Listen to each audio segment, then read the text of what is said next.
All right, this is about a whole bunch of stuff, guys. Whole bunch of stuff. First, it's going to be about oxygen created rocks that create oxygen. Just discovered a source of dark oxygen deep in our oceans. And no, dark oxygen isn't the opposite of oxygen like dark matter. It's just a source of oxygen that shouldn't be there. The conventional view is that oxygen was first produced around 3 billion years ago by ancient microbes called cyanobacteria, and there was a gradual development of complex life thereafter. But this could upend what we think we know about our oceans and even the origins of life. So, what exactly is this source of dark oxygen, and how profound an impact might it have for all of us around the world? Let's figure this out together. I'm Ricky, About and this is new Tube Intervention. discovery, and I do get total credit. I don't want to get This like video is sponsored by the CCAN key Action Fund. platforms. It's Huge stories thanks to from our them community that member play Krista for it's sharing their this story video, with us, and don't but forget to it's join our about Discord and dark newsletter to help us oxygen is make what they're future calling it. episodes. But Until it's now, it was widely believed rocks that that create oxygen was oxygen. produced solely through photosynthesis, a process requiring sunlight. And dissolved oxygen in the deep sea was believed to have been transported there from surface waters. It can be generated at the surface by plant life via photosynthesis or diffused from the atmosphere as a result of wave action. However, researchers led by Professor Andrew Sweetman from the Scottish Right on. You Association don't of have to hang Marine out. Science have discovered what they call dark oxygen. Sweetman made his discovery while sampling the seabed of the Clarion-Clipperton Zone, a mountainous submarine ridge along the seafloor on the northeast quadrant of the Pacific Ocean. And in classic scientist fashion, Yes, when it his is, team first Thomas. detected Hello. oxygen, they assumed that their equipment was faulty. Sweetman says, when we first got this data, we thought the sensors were faulty because every study ever done in the deep sea has only seen oxygen being consumed rather than produced. We would come home and recalibrate the sensors, but over the course of 10 years, these strange oxygen readings kept showing up. We decided to take a backup method that worked differently from the Everyone optoid who shows sensors we up were here gets using. wrenched through. When both methods came back up with the same results, we knew we were onto something groundbreaking and unthought of. In the summer of 2023, Sweetman reached out to Franz Geiger, a chemist at Northwestern University, to see if he had any idea what might be going on. Geiger's previous research had shown that rust, when combined with salt water, could produce electricity. This led the researchers to hypothesize that polymetallic nodules in the deep ocean might have something to do with it. It's a really exciting idea, but it doesn't really surprise oceanographers. There's things we haven't found in the deep sea because we keep telling everybody they need to do more oceanography because we don't know enough. And here we go. Here we found a whole thing we didn't know about. I had an amazing opportunity to chat with my friend and colleague from the Fully Charged show, Helen Chersky, who literally wrote the book on how the oceans work. She wrote a book called The Blue Machine. Awesome read. I'll put a link in the description if you want to check out a copy for yourself. But let's see what she has to say. When I first saw the headlines, I couldn't actually find the paper immediately. And so I had a while to kind of stew over what I thought about it. And it's a big claim, but a lot of this depends on there's a difference between something happening and it happening enough to matter. Just how significant, what kind of volumes of oxygen are we talking about? It's not clear you can scale it up to the whole seabed because one of the points that they make is that they did this a lot. They make the same measurement lots of times, actually, in a couple of different places and in different little chambers. They got different amounts of oxygen increase on each occasion, and they don't know whether that's because they put their little chamber in a particular place or because it's something to do with, perhaps when they sort of shoved it into the seabed, they kicked up a bit of sediments and that changed something, or is it because there was something different living there? They did notice that if there were more of these And I manganese still haven't received nodules, that these money yet, polymetallic Thomas. You need to nodules check around, there was more oxygen. the But tracking number. basically, it's really tantalizing because it's enough data to really take it seriously, but it's not quite enough to tease apart some of these questions about what makes a difference to how much is this happening all the time everywhere, or did they happen to be lucky and they landed in a special place? So when it comes to the amount of oxygen that's being generated, it's definitely significant. They were seeing 2 or 3 times as much being produced in some cases as was being consumed. But what that means for the whole of the ocean surface is a lot. We can't say at this point. Well, But sweet. just how environmentally impactful deep sea mining could be is really hard to predict. But our sponsor this week, CCAN, is definitely doing their part. Hey, I One of take the best through nonprofits time, fighting climate Thomas. change They'll is be worth running its money, annual just like, electric vehicle raffle this $800 summer. All bills. proceeds go to the amazing Chesapeake Climate Action Network Action Fund. And here are 4 reasons why you should buy a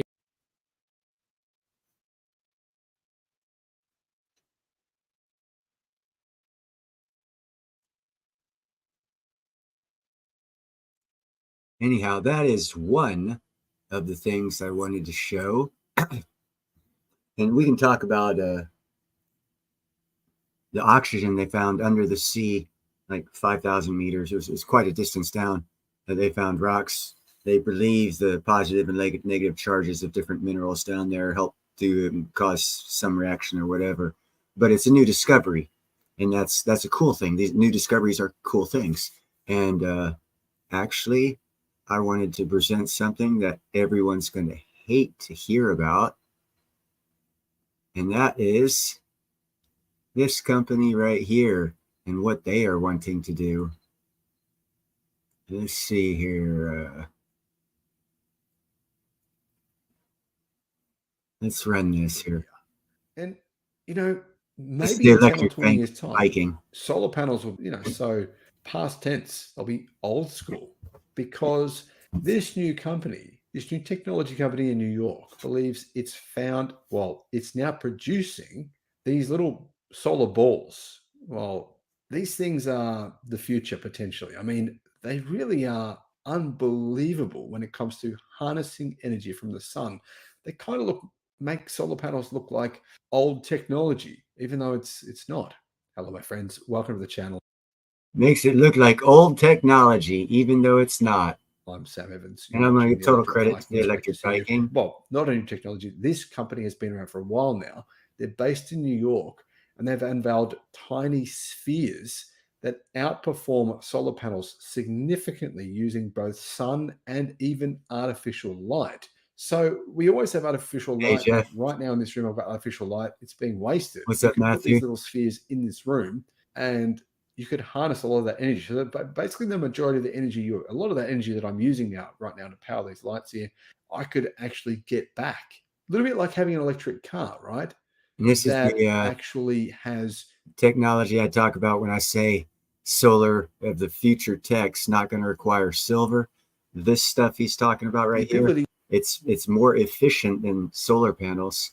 It actually, you can have it inside a lit room, and it'll actually consume the light and turn the light and energy that you're paying for to light up the room. So you it's so efficient, it can recoup the cost of the lighting that you're using in your house and the outside lighting. So it's just amazing technology. To recharge the battery when you brake. So regen braking, it's almost like that concept. Solar panels may be replaced by light-catching spheres if innovation company WAVJA or WAVJA's ingenious contraptions actually do what the company says they can do.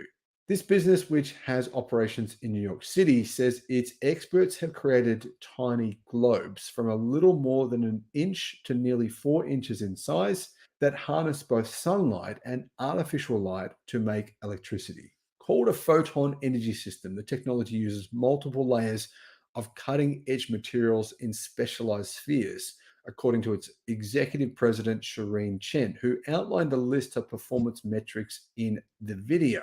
So what are these performance metrics? Well, for starters, each one of the spheres has a specification that's many times better than traditional solar panels. And that's why people looking at these and thinking to themselves, could these replace solar panels? It's very possible they could. Would it happen in the next few years? No, but it could happen, within 10 to 20 years' time.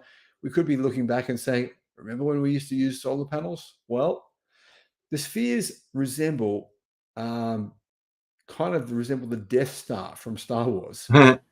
Anyhow, they are 30 times smaller than a solar panel with 75 times the power output. 75 times the power output, 30 times smaller. Tell me that's not the future of energy. I'm going to quit sharing this one. I just wanted to bring these things to light. I've been saving up videos and I haven't been playing them on Sundays, and those are two that I wanted to get out to show, everything's not what it seems, and things will change, and keep your head on a swivel for new technology and technological advances being thrown out when they're telling you to look this way, look that way. Oh, war over here, war over there. there's always good amount of investment opportunity once that type of rhetoric starts. You just got to look around and see it. And I just wanted to bring this to everyone's attention because I haven't seen no one else except for the Electric Viking talk about it. And on the other thing I showed, that's the only place I've seen talk about it. So I figured I'd talk about it. There you go.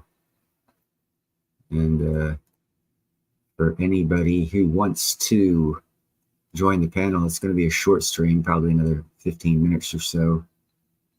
But that is the link for anybody who wants to come up here and throw your 2 cents in.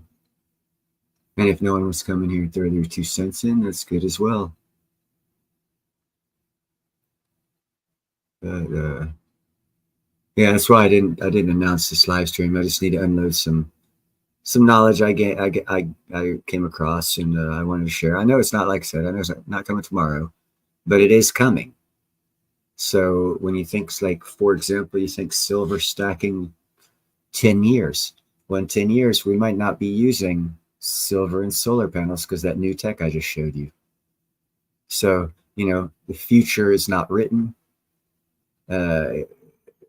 Just make sure that you just keep up with all things new that are coming so you don't get caught up in the wave of what I call the theory of stupidity, which is basically, I guess, considered the same as retail. And when they get caught up in things and they don't see what's actually going on. How's it going, Helen? So that's the reason why I wanted to do this.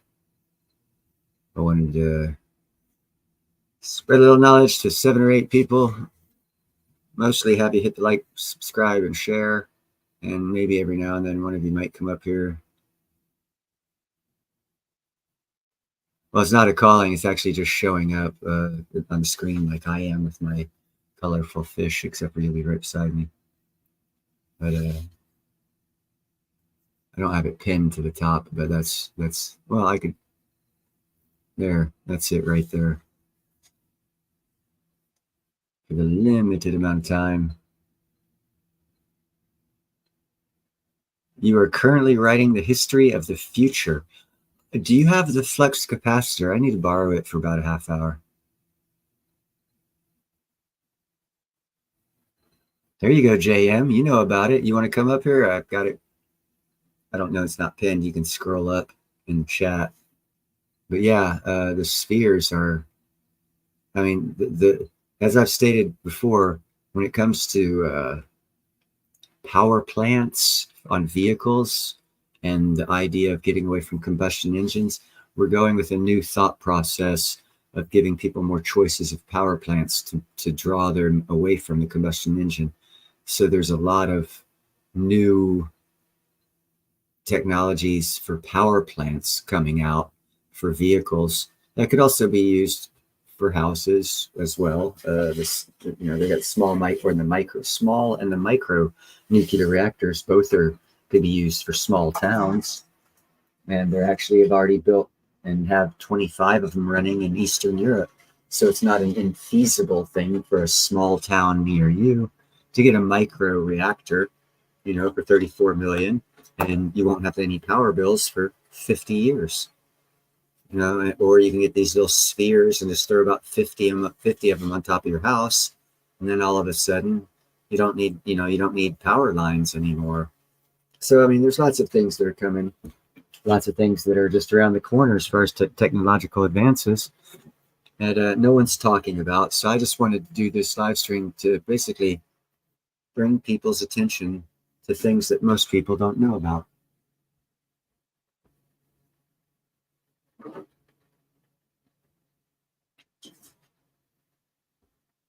Because that stimulates thoughtful conversation, and thoughtful conversation is enlightening conversation. And anytime you can have an enlightened conversation, you grow from it. So it's a good thing.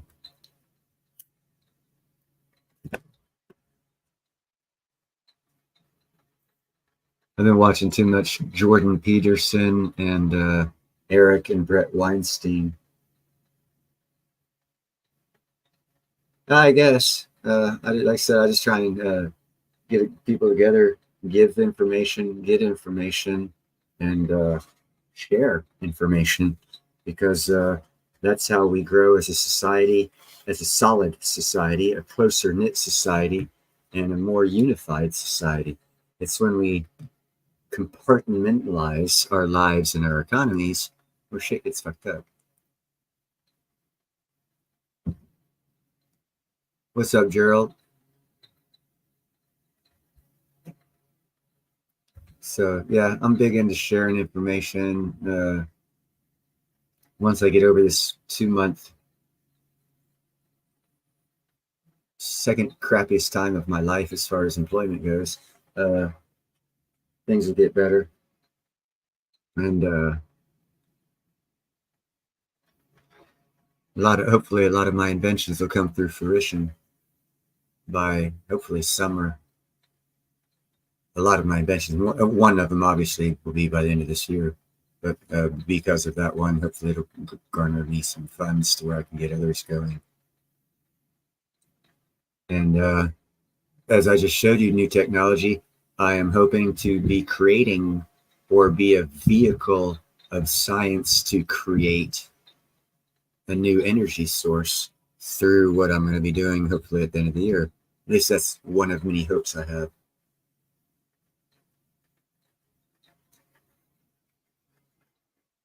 Anyone want to come up on panel and enlighten us with any information that you might have gleaned that you feel is important for others to know about? Or if you just want to chit chat or maybe pick my brain and see what the hell I know about something, because I only had these 2 videos ready, and this isn't Sunday, so I'm unprepared. But hey, I'm unprepared on Sunday too, so it really doesn't matter.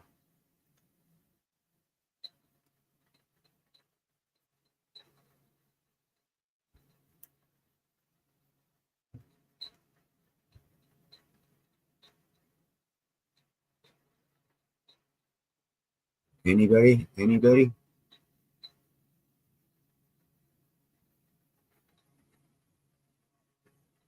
All right, let's see what silver is doing, I guess. And we have gold, according to Kitco, it'll be closed.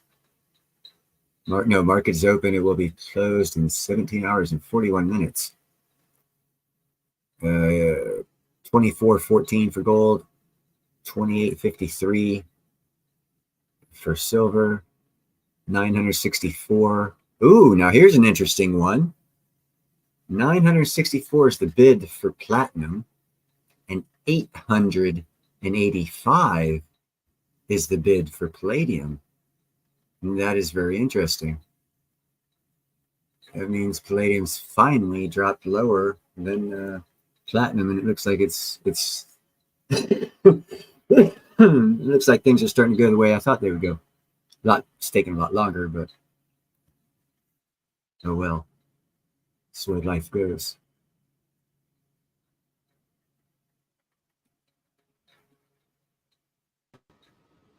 I don't have you muted, so you can talk if you choose to. Hey Neil, how's it going? Fair to partly cloudy. Glad you posted. Nice. Glad you posted that thing on those spheres. I was like, yeah, I know you like to give attribution to that stuff. I was like, okay, so I actually had to go back in the video to pick off what the channel was and look it up and put it in there. But yeah, you're welcome. Yeah, I just showed directly their stuff to where you can see all their information, because I don't want to be plagiaristic.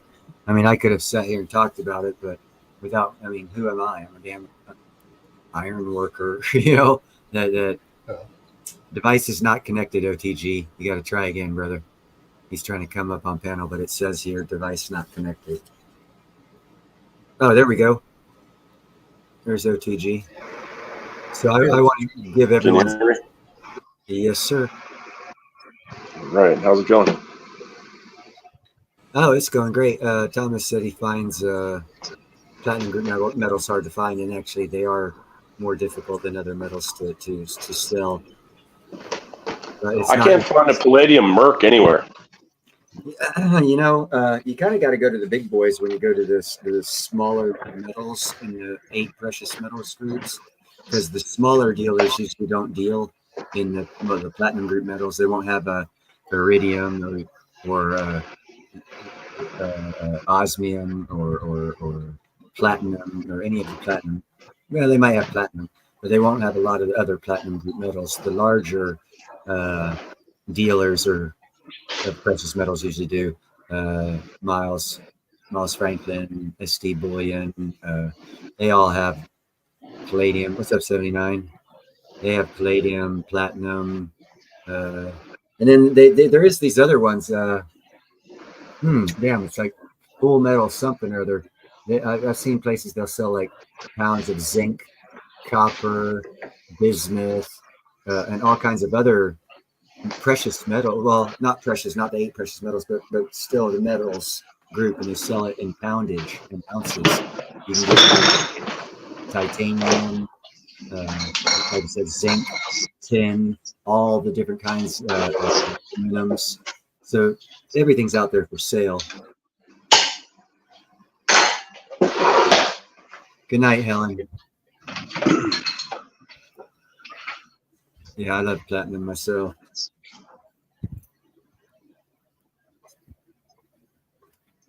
So I thought of something that's a little off topic. Okay. But I thought I'd call and ask you if you remember anything like this. If you talk to anyone, if it's true, if it's false, if you believe it, if you don't believe it. I would say it started in the late 90s, early 2000s, perhaps. There were claims that people were, quote unquote, abducted by aliens, etc. You can believe that or not, doesn't matter. But there were studies done on people who at least claimed to be abducted by aliens. And they were from all over the world. And they were, I believe, x-rayed, perhaps sonogram, I'm not sure. And in different parts of their body were found T-shaped objects with no visible entrance wound or anything. It's like an implant, a small T-shaped object at the intersection of the T. I believe the T was made of titanium. I could be wrong about the metal. Yeah. But at the intersection of the T, when scientists broke it open, it contained an element that was not found on the periodic table. And its half-life was, I want to say, 2 or 3 seconds. Okay. So when they broke it open in a lab setting, whoever was there was exposed to this element, and it dissipated into nothingness.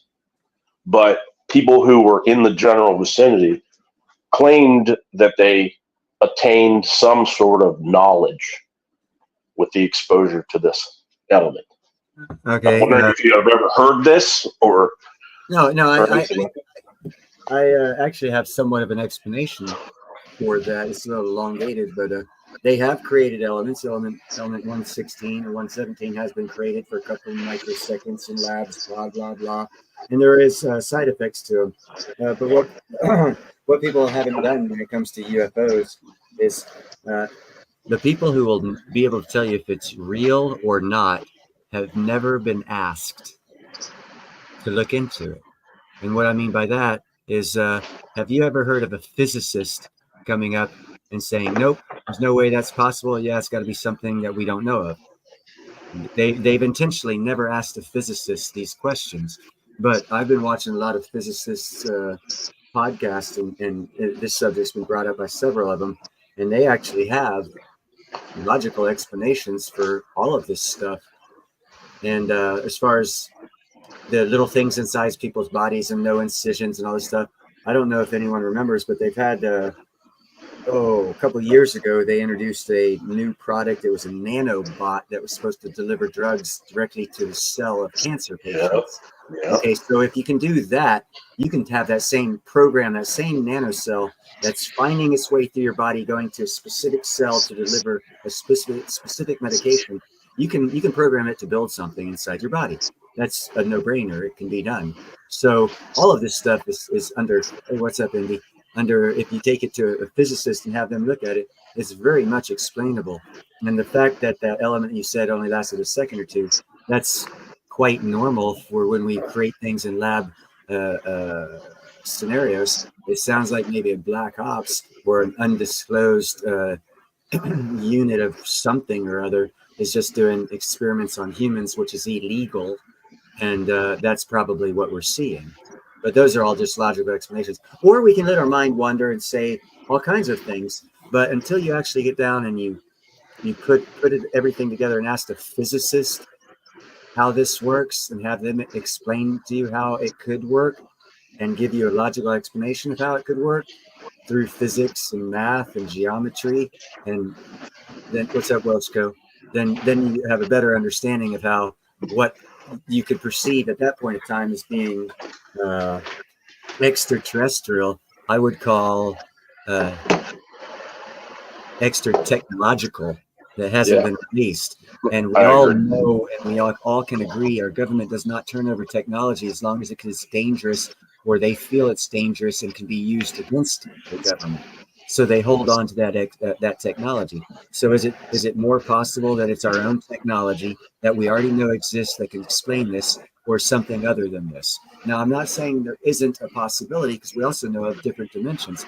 But when it comes to dimensions, would you call them extraterrestrial? Because they actually are living side by side with us in the 4th, 5th, 6th, 7th, 8th, 9th, and 10th dimension. We just can't see them, just like two-dimensional creatures can't see us because it's beyond their comprehension. But that doesn't mean we can't see them. That means that 4th dimensional creatures, if they exist, can see and interact with us. We just can't see or interact with them. And that is also another physicist explanation for dimensional explanations of UFOs. So there's a lot of. I believe you can interact with those beings you're talking about with psychedelics. There have been studies on that, but see, that's not actually, it's not the psychedelics. What that is actually, it's again, go back to physics. What that does is physicists have also looked at that, and it affects a part of your brain that has to do with the math. And you can understand things differently on a mathematical scale in your brain, which causes you to think differently, understand differently, and perceive differently. So it's not really the psychedelics; it's it's what that produces, and it can be produced other than by psychedelics. I'm actually wearing a Beautiful Mind tie right now. Trust me, the Mushroom King.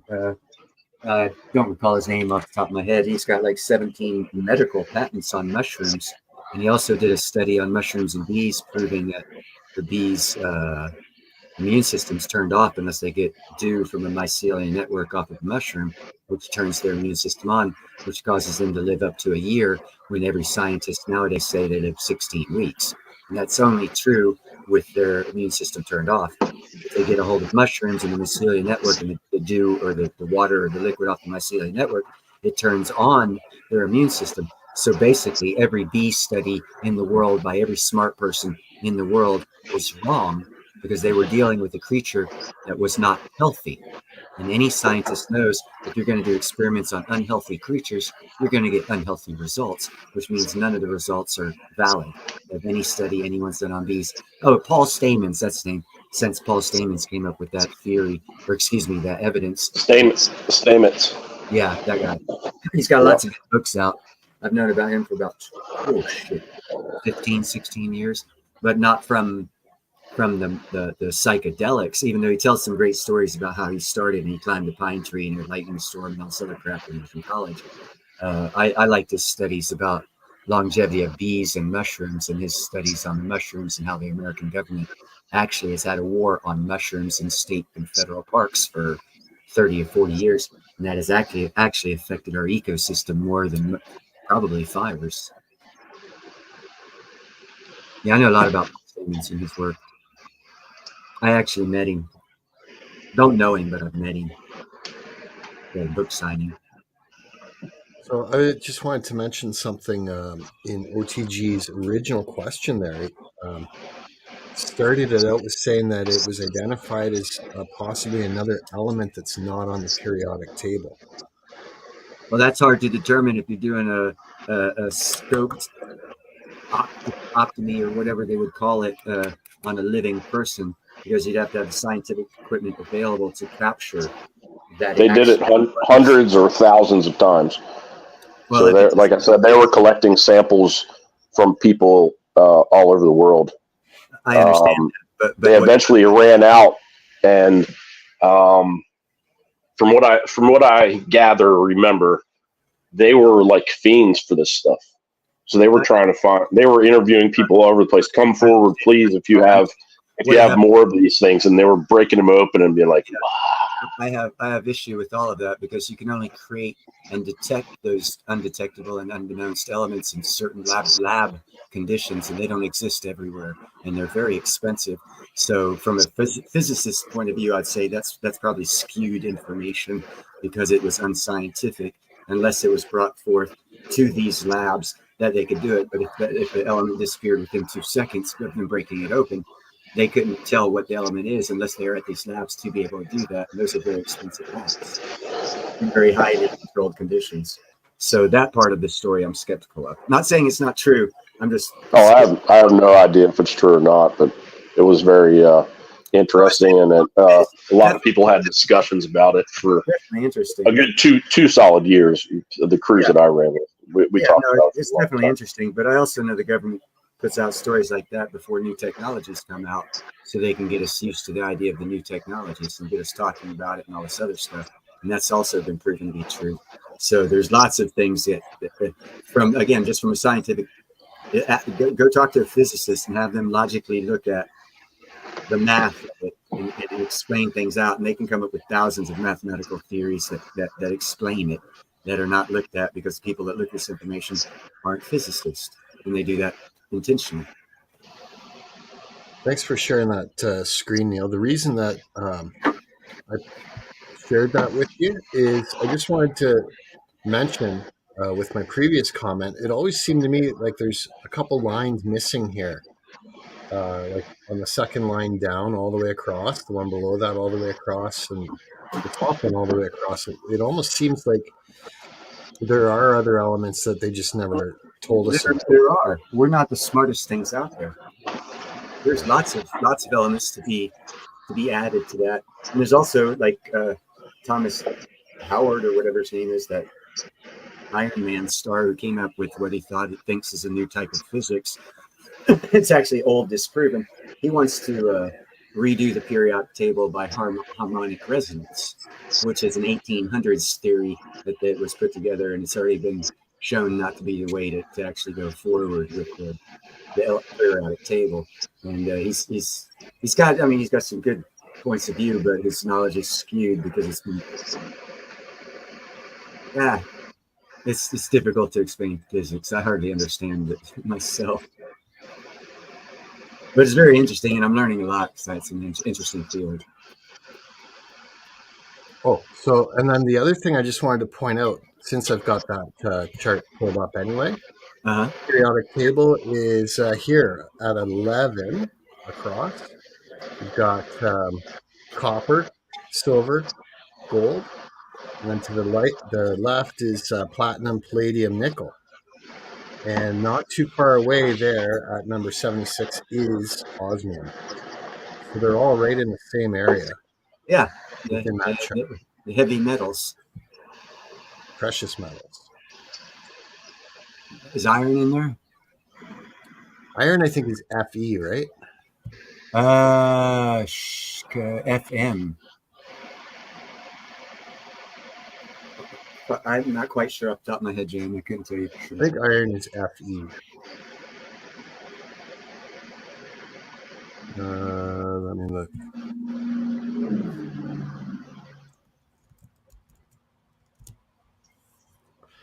Okay, iron is, it is Fe, and its atomic number is 26 in group 8. So that is right here. Yep. So iron's right in that area too. Right there. So it is Fe? Yeah. It's 2 above osmium. Yeah, baby. Yeah, no, you can, just as an intelligent species, knowing where we are in the universe, having just determined with the James Webb Space Telescope coming out, determining that at best, the universe is twice the age that we thought it was.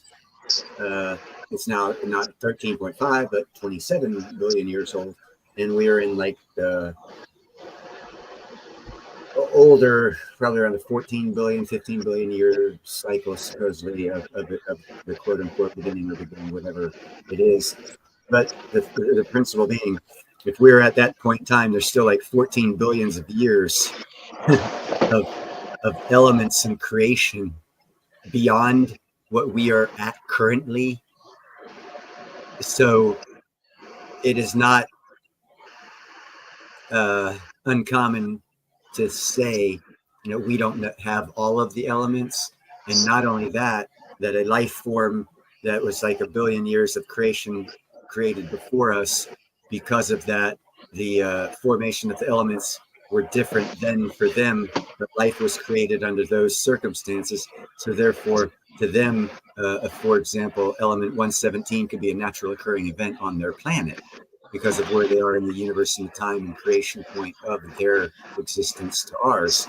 And that's where I think we lose it when we start talking aliens, because everyone seems to think they're bipedal. And that's a very improper thought process.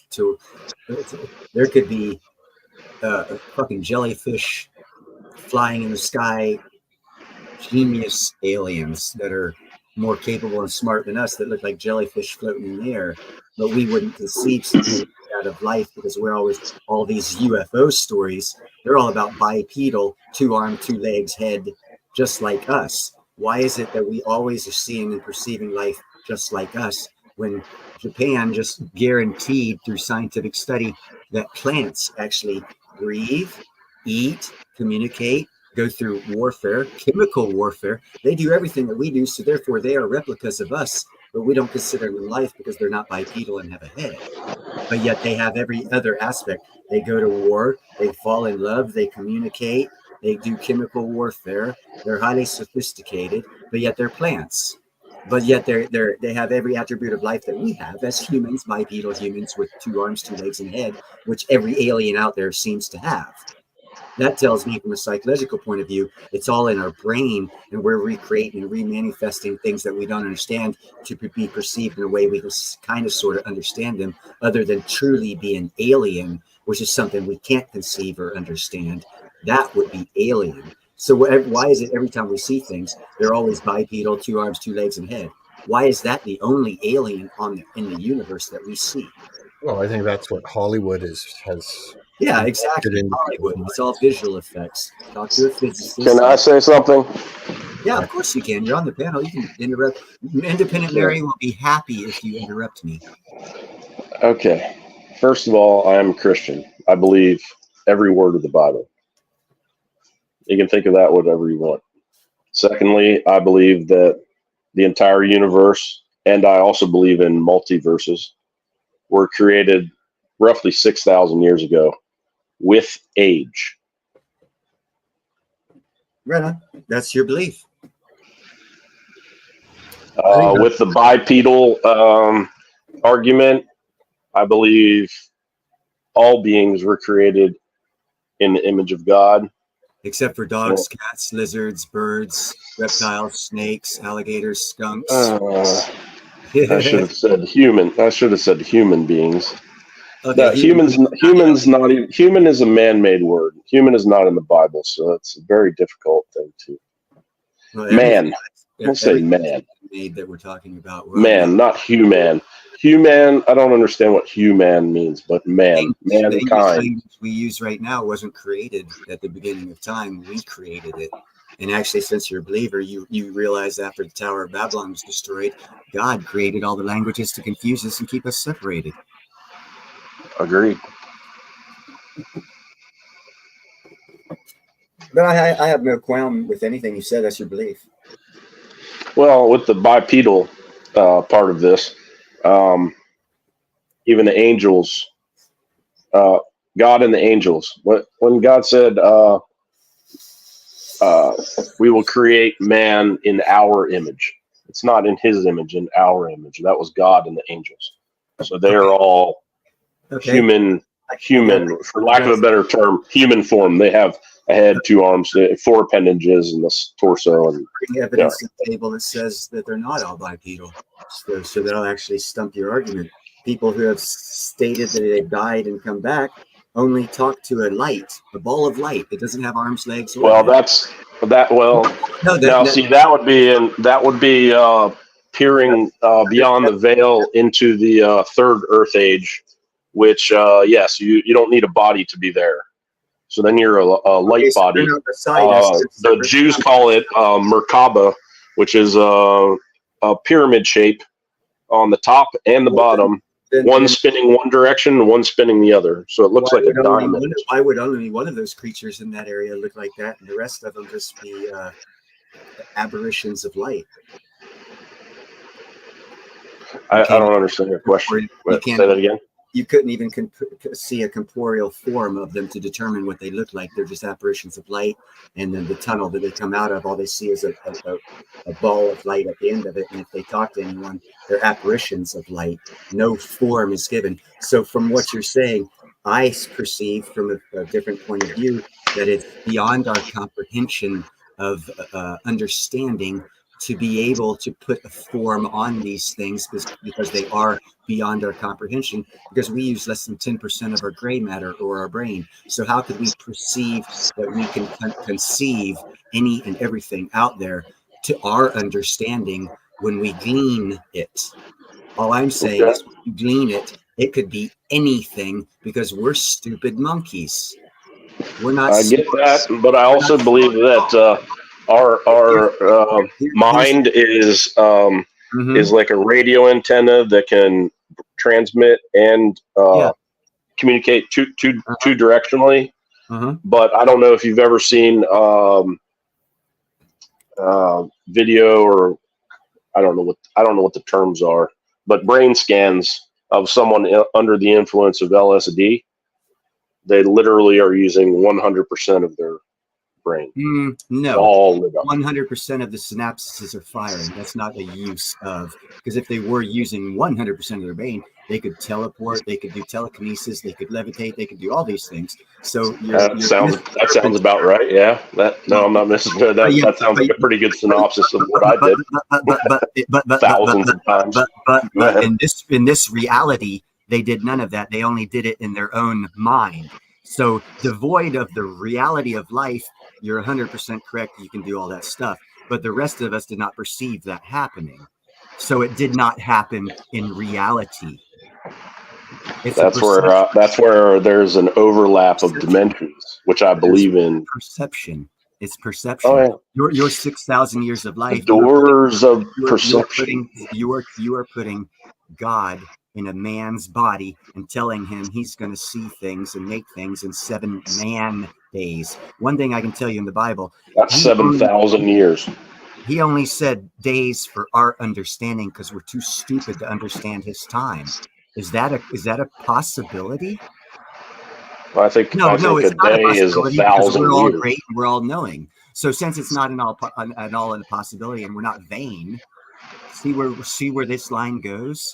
We don't know enough to say anything. What we do know is through time and space, according to math and physics, you can go from, and it's all theory, it's not been proven yet, you could supposedly take and leave here on this planet, go the speed of light, and be gone in 5-minute drive, 200 million light years away, and a 5-minute drive back, but yet 200,000 years will have passed, and you will not have aged more than 5 minutes. But everyone else will have aged 200,000 years. So what is time? You are obviously stating you've mastered time, so you know that God only said this amount of time. It's like saying I know of one thing that is faster than the speed of light. When they wrote the Bible, they said the world. My conception to you is what was their world at that time, because our world at this time is totally different. Their world at that time, they did not have planes, they did not have boats, they could not make it around the world.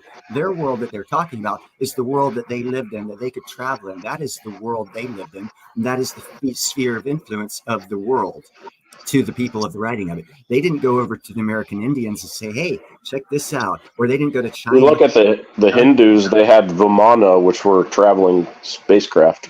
And they also have 40,000 years of people living longer than 7,000 years. And that was just one God that lived 40,000 years in their religion, in their belief system.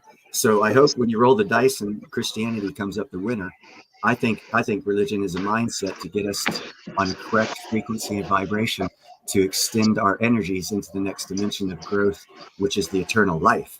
But that's just that sounds like transhumanism, and I think science is a trick from the fucking devil, to be honest. I think science with a capital S is a fucking religion now, and I would like to see it dismantled and destroyed and thrown into the fucking lake of fire. Be dismantled and destroyed?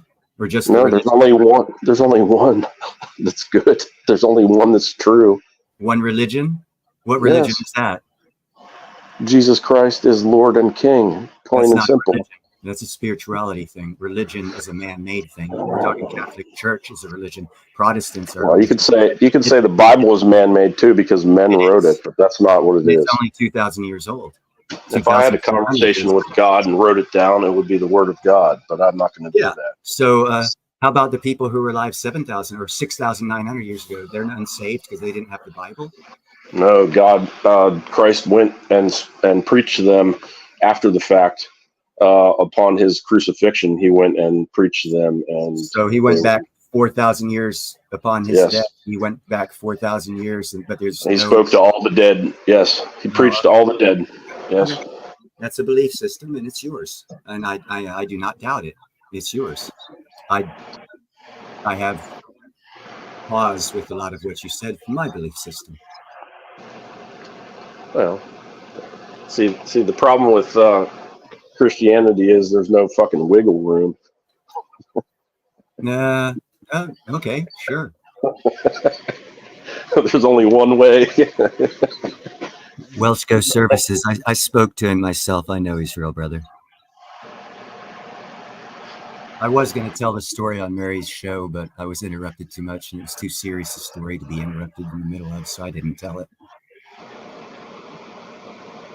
Are you talking about right now? I won't interrupt you. Tell your story. No, on Mary's story, on Independent Mary's show. I was going to tell it, but people have a tendency to not want me to finish because they have more important things to talk about. So when I have an important story to tell, I don't tell it if I know I'm going to be interrupted. And I have an important story that deals with God speaking to me and answering two of my questions when I only asked one. He had the foresight to know what my second question is before I knew what my second question was. And he already had an answer for me. Omniscience. I've spoke to God too. Yeah, it's wild. And it's putting a prayer in the Western Wall. So if you want to talk about aliens, hell, that could be considered a portal. If you can get a direct line access to God, dial 911, stick your prayer in the Western Wall. He'll answer you if you're sincere. That sounds like alien connection to me.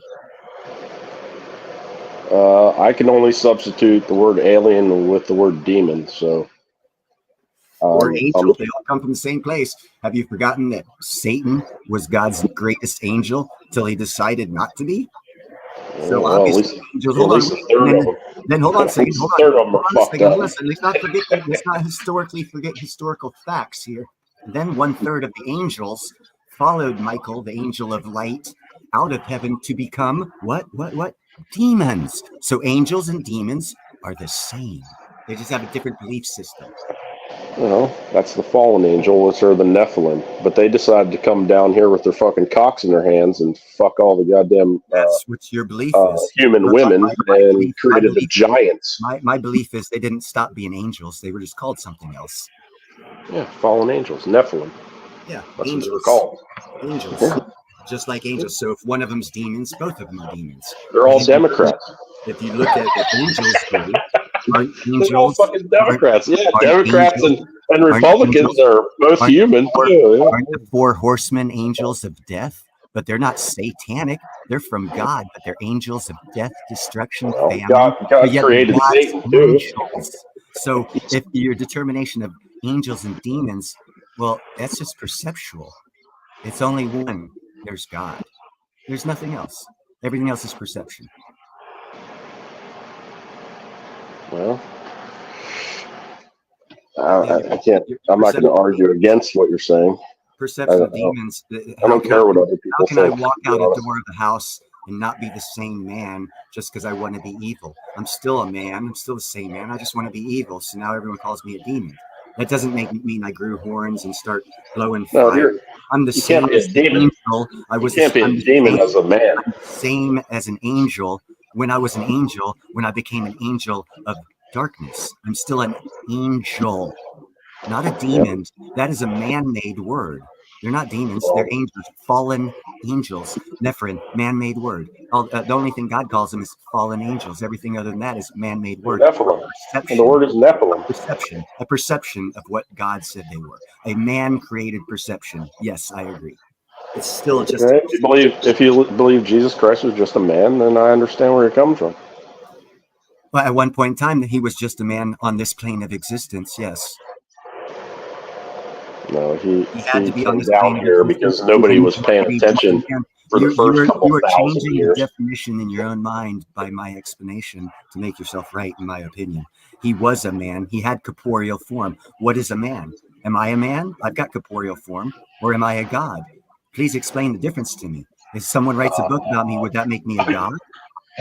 We You're had not a corporeal form, so he was a man. He gave. There's he was only one given God. Was So he given- the answer is did a no, woman you're give not a birth- God. Did a woman give birth to him? Okay, so he was a baby, a human man baby. For 34 years, he was a human. Yes. Was he inspired, filled with the Holy Spirit? Yes. In human corporeal form. So was he a human? Yes, sir. 100% he was. For 34 years, that's how we have him as our Lord and Savior. Because if he wasn't a human, he could have never been the Lord and Savior. Thought you knew the religion, bro. He came down here in human form to be sacrificed in human form as a man, not as the Son of God, but man in the form of man, Son of God. Because nobody listened for the first couple thousand years. That's He not my said, fault. "Here, I'll show you how to do it because you're in this human form. I'll come down here and show you how to do it." And you still haven't fucking figured it out. He had to be a man, and he had to be sacrificed on the third level of dimension that we live on, the corporeal human man and woman level of existence. He had to exist as that, one of us, a human. So yes, Jesus was a man. Was he only a man? You didn't ask that. Now you're I saying. just asked you right now. Was he only a man? Do you think he was? It was God. Okay, then why would I think he Pretty was? simple. I'm asking you, was Jesus Christ only a man? Do you think he was only a man? Why are you going to ask? Why do you think you're the only? Why do you think you're the only? I'm asking you a counter question. Why do you think you're the only Christian that believes that? Because you don't like other things I say? You didn't fucking answer me. Do you think Jesus Christ was only a man? Hold on a second. No. You took everything wrong. I told you I was a Christian. So in your definition of Christian doesn't mean that I believe he died on the cross, because I didn't actually say that. So you are presuming that when I say I'm a Christian, I don't think that he died on the cross. I'm not really. You're just babbling now. I'm not really listening to you because you didn't answer my question. So I'm kind of blocking you out. I'm going back to drinking beer. I'm a Christian. No, I just asked you a question. You didn't answer. You're right. I didn't answer you. So answer it. You think Jesus Christ was only a man? I'm sorry. I answered you, and I said I didn't. You said I didn't answer you, so I won't have that kind of. I'm intolerant to that. I'm sorry. I answered you. The answer is I'm a Christian. If your answer to what is a Christian is someone who doesn't believe in Jesus Christ, then you got a fucked up answer. If your answer is a Christian is someone who believes that he died on the cross, then you got your answer. You just refused to listen to it because you wanted to hear different words. The answer is the same. I'm a Christian and everything that encompasses. If you do not believe that encompasses that Jesus died on the cross, and you actually have to hear the person say, I believe he died on the cross, you're got the problem, not me. Because under my personal belief of a Christian is you have to believe to be a Christian that Jesus died on the cross. And to die on the cross in the human corporeal form, he had to be a man. It's very simple. Now let's go on to another subject, because someone's trying to make things more complicated than they are.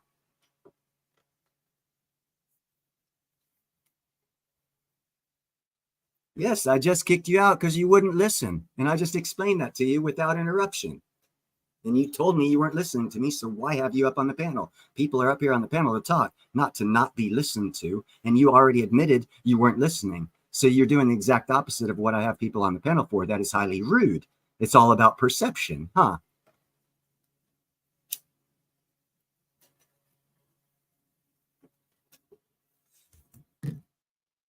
So to your own admittance, you didn't want to be up here because you didn't want to listen, learn, or have communications. To your own admittance, you weren't listening. See, and I kind of felt that you guys agreed on more than you disagreed on.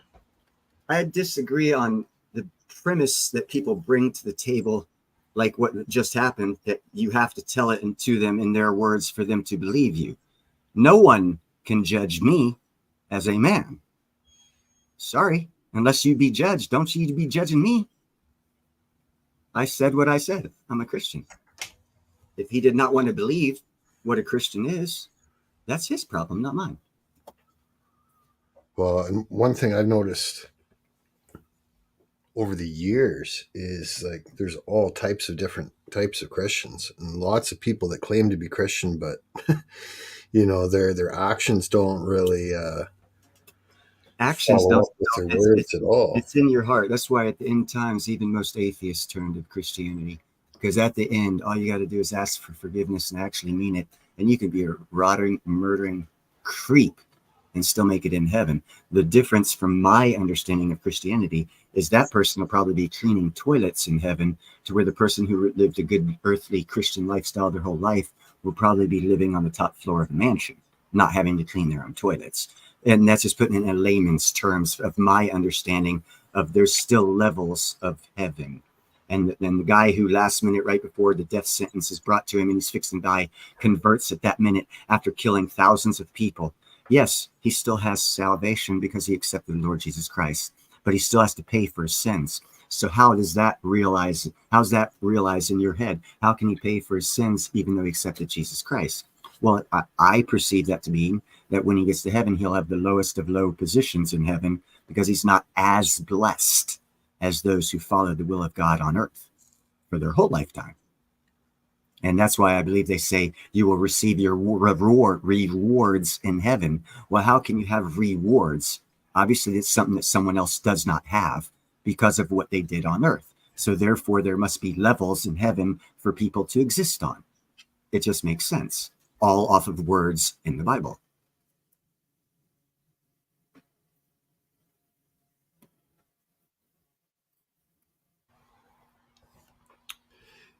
Yeah, that was neat. Gerald said his dad said plenty of sinners go to church like clockwork every week.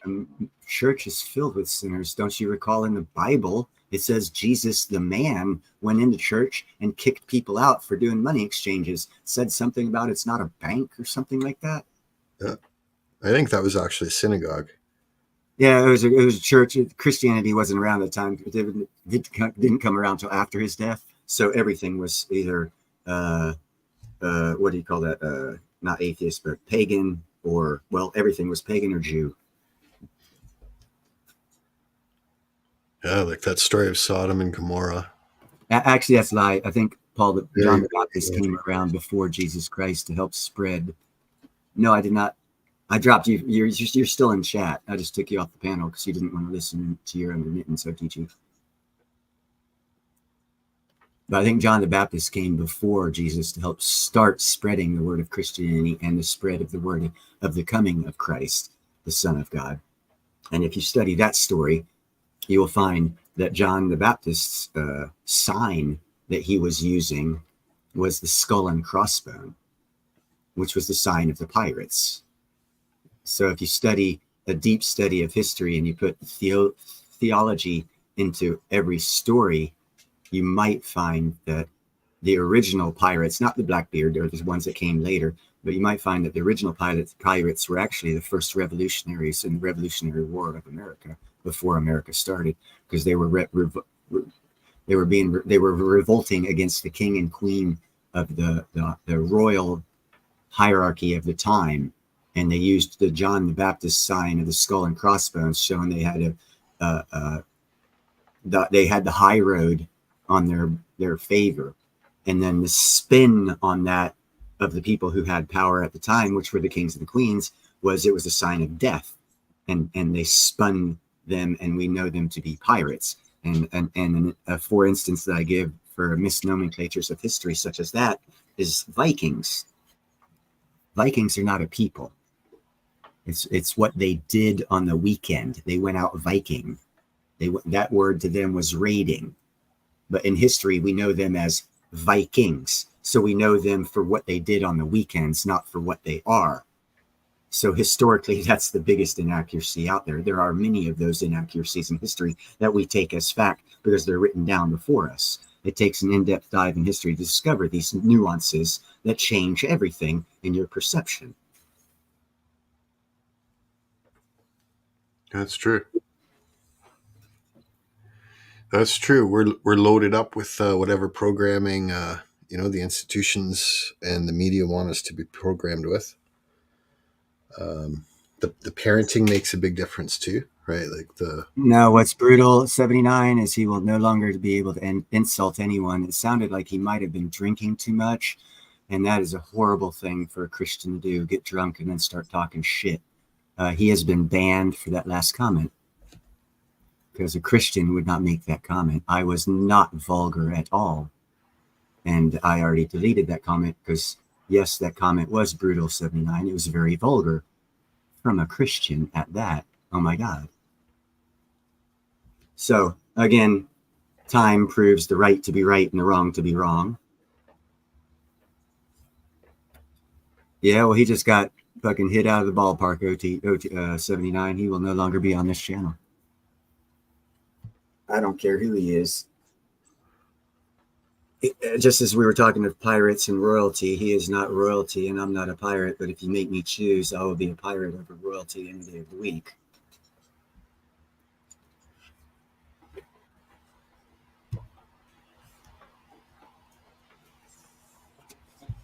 As Mama said, booze is of the devil.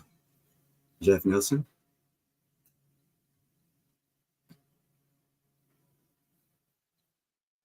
Well, I'm glad they're all leaving. If you want to support someone like that, go ahead and continue to support someone like that. I will not. And that's not why I'm here. I'm not here to suck cock to other people. I'm here to give everyone a chance to talk who wants to come up at the panel. Otherwise, this is my channel. I didn't come up with it to suck people's cock because they have opinions while they're drunk saying they're a Christian. That's just asinine, stupid, and very not Christian. So let's not talk about it no more, because small people talk about people, great people talk about ideas. And that is why I have this channel, to talk about ideas. I started it off tonight with 2 new ideas that are going to be coming to us in the future to enlighten people to new ideas, not to talk about people. So I prefer not to talk about people. So now, what about perpetual energy generators? Those have actually been around for a while in a small use case. There's no, I'm thinking, and I'm trying to decipher this. I think what the problem is with our society is it takes money to get stuff done, research and develop and bring things to market. And I think what's happened is the rich people are hoarding their money and not investing it in ideas. For example, there's a new observatory in Chile being built right now because a physicist got together with a philanthropist and he threw a lot of money at it. It's at like 17,000 feet high. And it's a microwave style microscope setup. There's 4 buildings that's being built right now. And it's going to give us a whole new picture of our universe. It has never been built. The technology's been there. It's just never been built because the interest of humanity, as far as capital gains economically, we're not throwing money at ideas that can advance our society. which actually is stupid as a society. So philanthropists have to do this stuff. It used to be world fairs used to display these information for philanthropists to get involved in, but that's changed, and the philanthropists aren't getting involved with it, and public monies aren't going to these things. So the status quo is the companies that have money keep having money and making it to where they have money, and that's the scenario we're stuck in right now. So I think, and I'm not sure, this is just from my vision of it, seeing from my perspective, there's not enough private money to fund these creative ideas that most of them wouldn't be financially. You wouldn't be able to gain a lot of finances from doing it. So why do it? So therefore public funds has to do it. And the interest of public funds doing it has never been there. So we don't get it. Well, like I think the smart money, the smart companies are investing heavily in research and development. But to control it. They've got that's 100% right. Yeah, everybody's got to sign their non-disclosure agreement. So if you have a technology that's out there that you've already got billions of dollars into and you're reaping the rewards of it, and something else comes along that'll make it negligible and obsolete, yep. you would buy it and store it to the side till you made maximum amount of profit off of what you already invested in. That is the problem. Yep. And like things like copyrights even clamp that down even more. Yeah. And I have a theory on this. Patents. There was a time and place when America didn't have a lot of lawyers because we didn't need them. Now, all of a sudden, everything you do, you need a lawyer. I think there's an issue there with our country and going down the road to where you need a lawyer to do everything. Because what you've done then is you've isolated the poor from the rich, and you separated them because of financing, and it takes away freedoms and rights and abilities of people without funds to do things. Because when I was a kid, man, maybe 1 in 1,000 people was a lawyer. Now it's like 1 in 10. What's that about? It's incredible. Yeah. It's incredibly stupid, actually. Everyone's suing everyone, and the lawyers are making probably. Well, they're the only ones really making money. Yeah, their clients that win their lawsuits can come out ahead too. But I think all said and done, the lawyers are making just as much as the people that are filing the suits at the end of the day. And the big losers are, whoever loses. Gerald. They pay for both. What are you talking about, Gerald?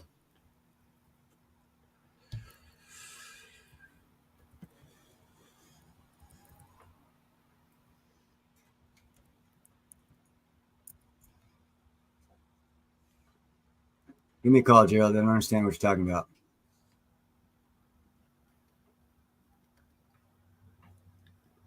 I think Gerald is excited about Osmium. I know he is, but I still don't understand what.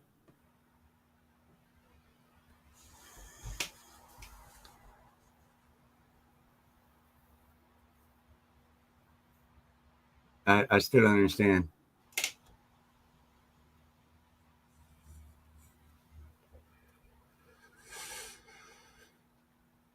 Anyhow, what were you saying, James? Sorry to interrupt you.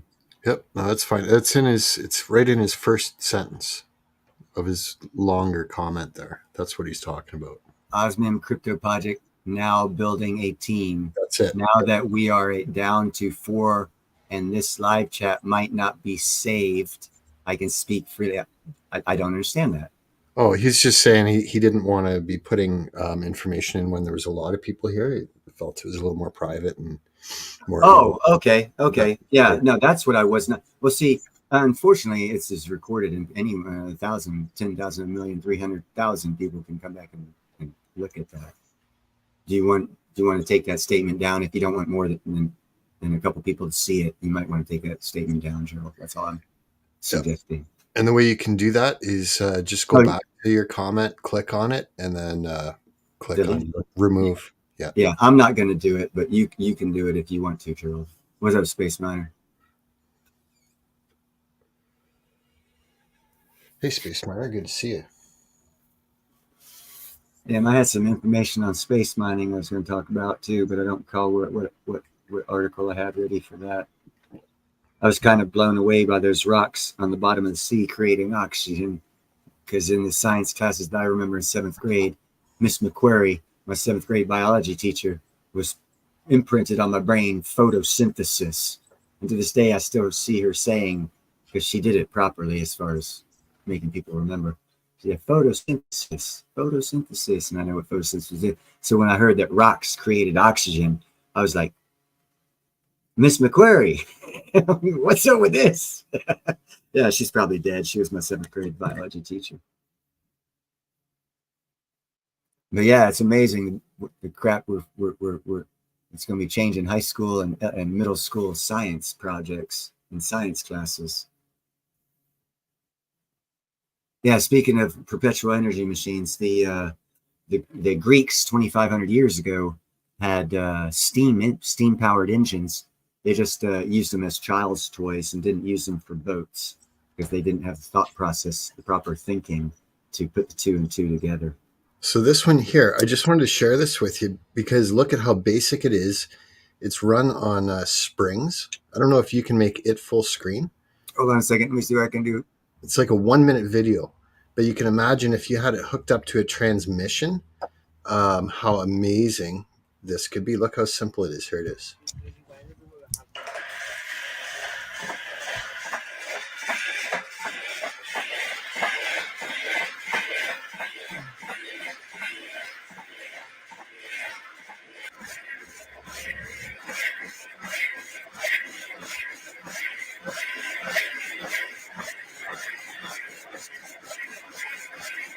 What you need with that is precision machining.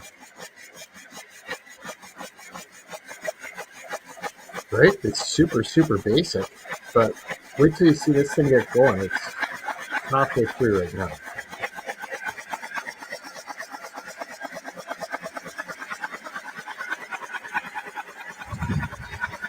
And I can see where it's not a perpetual engine or motion machine, because you have to stop it and change those springs once they lose tension.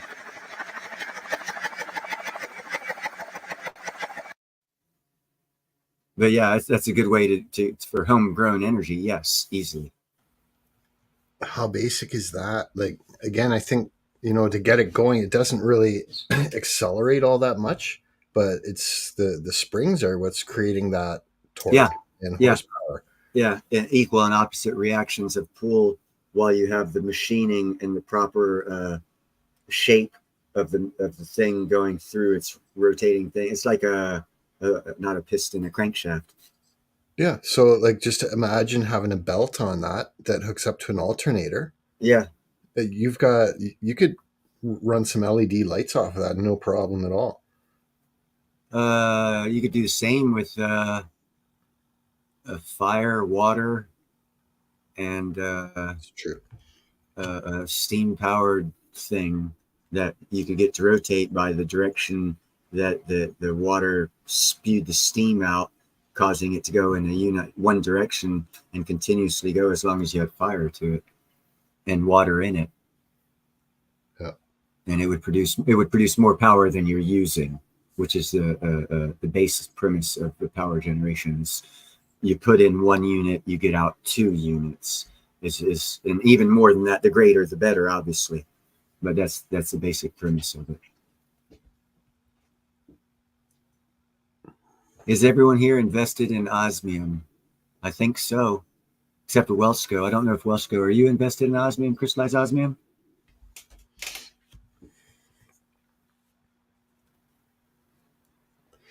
I haven't actually bought it's object in motion, not product. I intend to. It's an object in motion, stays in motion, not a product.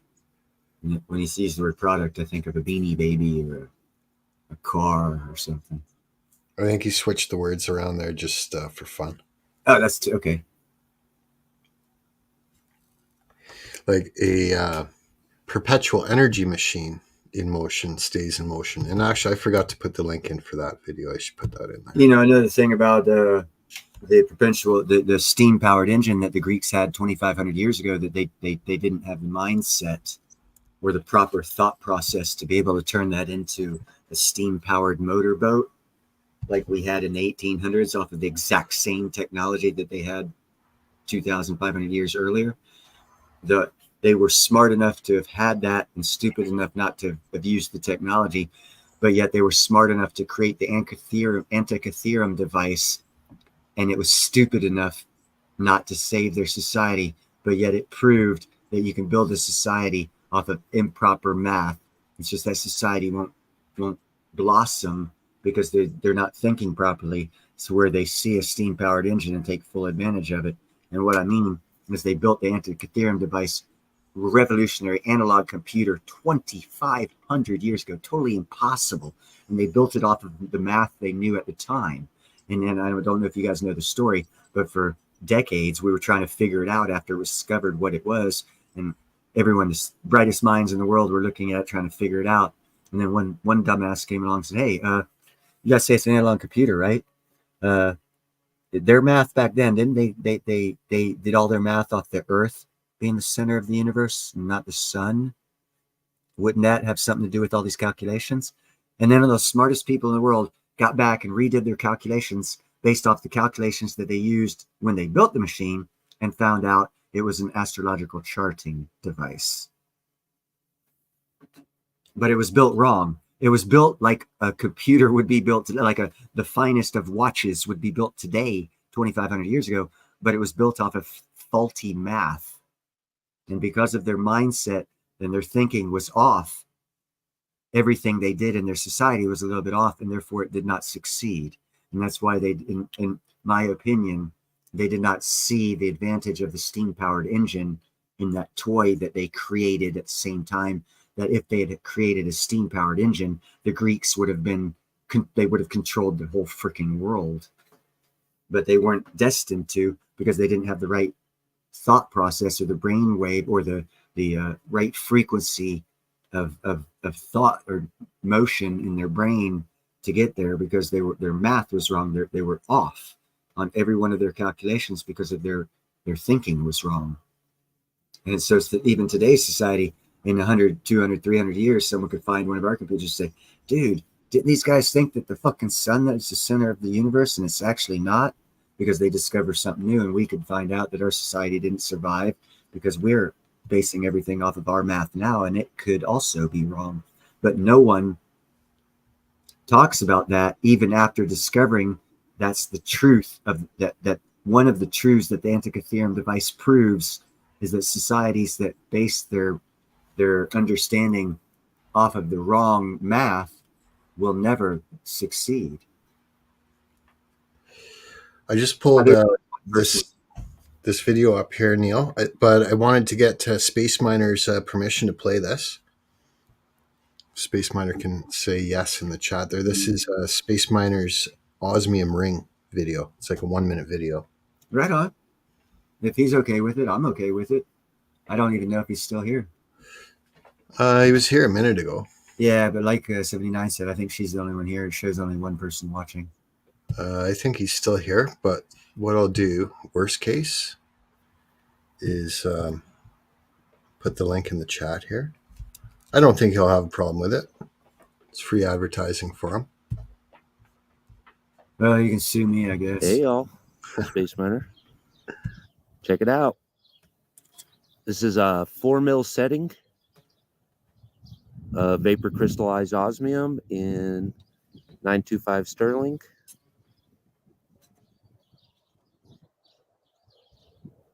So, sterling silver setting, 4 millimeter Sparkle 4 vapor crystallized osmium.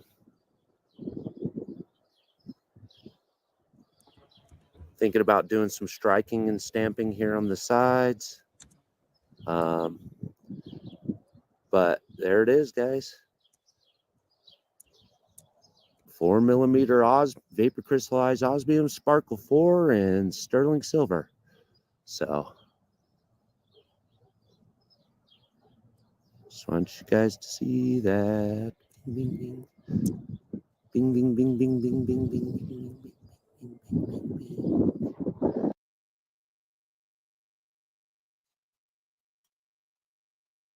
All right. Have fun, y'all. Bye. I got something to match that one.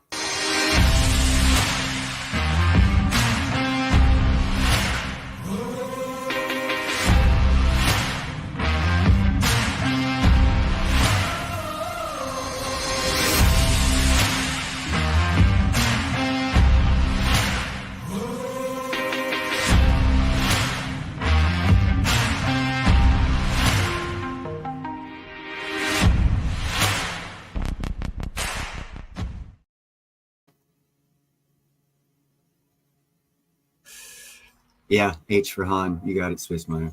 I mean, 79. Yeah, and I put the link for Space Miner's video in there, and he's also got a really good video on his channel of the reflectivity of it at night.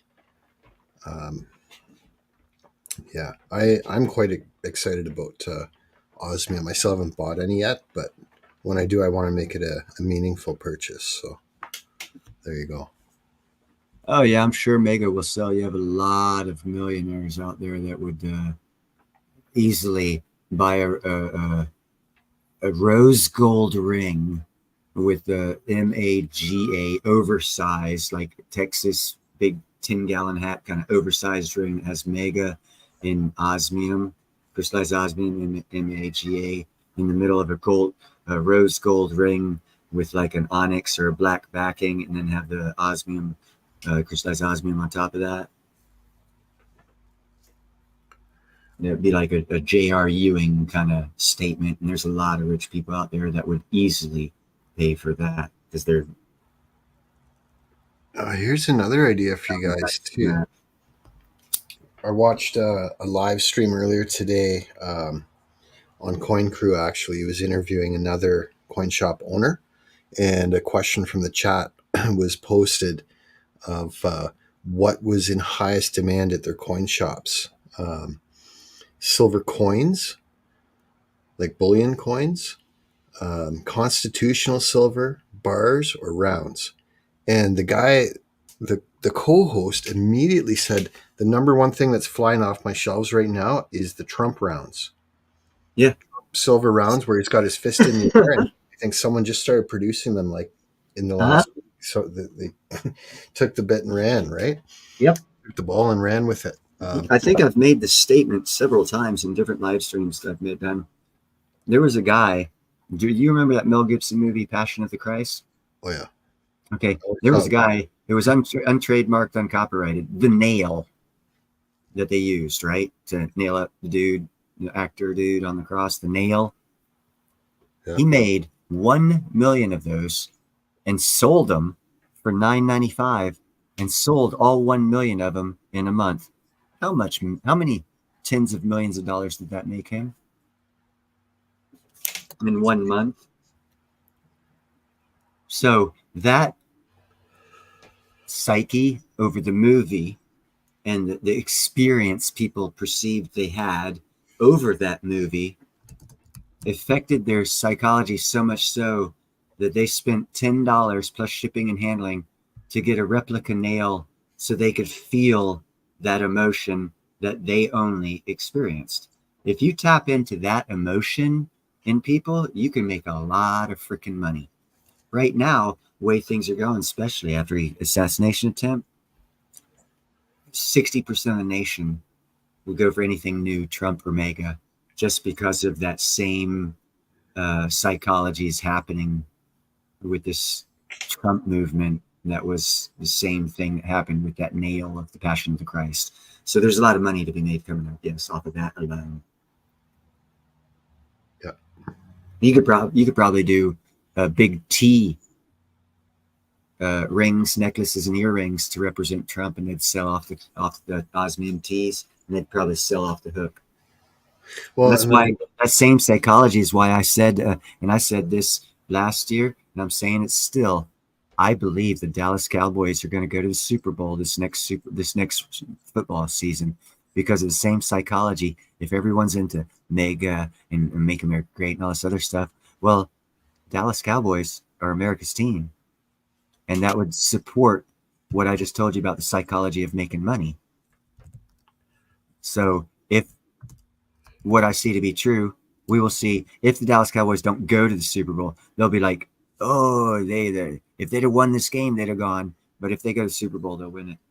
But they're going to go to the playoffs and beyond. They'll probably go to the last round of the playoffs, if not to the Super Bowl itself, just because the psychology of the country and the economic situation of the country and how psychology affects economics on a national scale. That would be one way to affect economics nationally, is to get people behind the Dallas Cowboys again. Oh, when was it they were popular? 70s? Yeah, that's the decade of recession. Yeah. So, repeat history.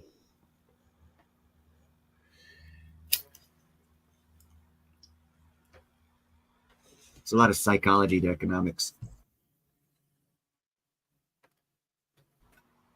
Psychology and everything. Yeah, boy, howdy. Absolutely everything. That's why the best thing you do is always research stuff and make sure that your own feelings aren't swaying what you're seeing, and your feelings making you sway to one side or another. Try to look at everything logically, devoid of feelings, because the feelings part, and everyone has feelings, it's a hard thing to do. The feelings part of it is what screws you up. Yeah, it's subconscious. Yeah. Like you can consciously attempt to control your feelings and mask them and suppress them or hide them, but they're still there. They pop up on their own.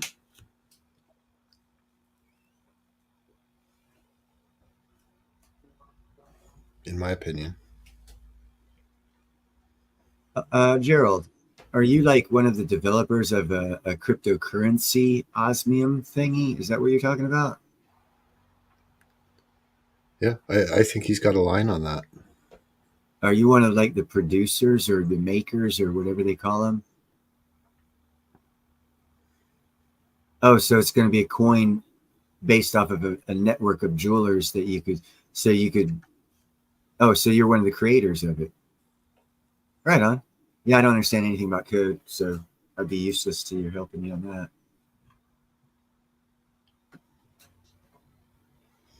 But it's really, really cool to see how there's different people in different positions that are all supporting it. Well, this is a new product. Again, just like what I talked about. It's a new product. Every section of that product is new. Jewelry, you can take, like what you did, that commercial you showed of Space Miners. That ring's been around for 50, 60, 100,000, whatever, and it's been around for a long time. But this is the first time crystallized osmium's been put in it. So the old is made new again.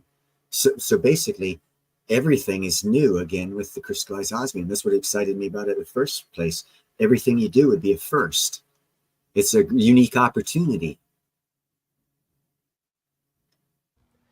It's what they call being ahead of the curve. You try to be. You need to be. What'd be nice is if Gerald bought a lot of my jewelry after he makes millions of dollars selling these tokens.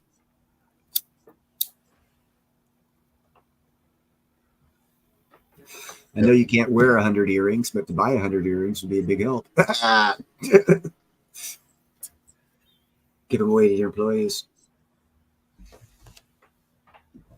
And that right there, people, is how rich people spread money through their friends instead of through economics. They call it, I believe, socioeconomics.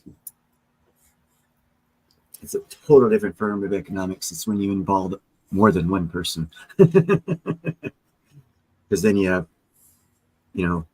family and friends, nepotism, cronyism. That's when all these words start coming into play. Well, social economics almost sounds like network marketing. I realize it's not, but yeah, it's almost sounds like it. It's good and evil. It all depends on if it's working for you or against you at the time. So therefore, is it really a good thing? No, because it's not fair and equitable. Because if it doesn't work for everyone equally at all times, then it's not the system we should be using. I see what Gerald's saying.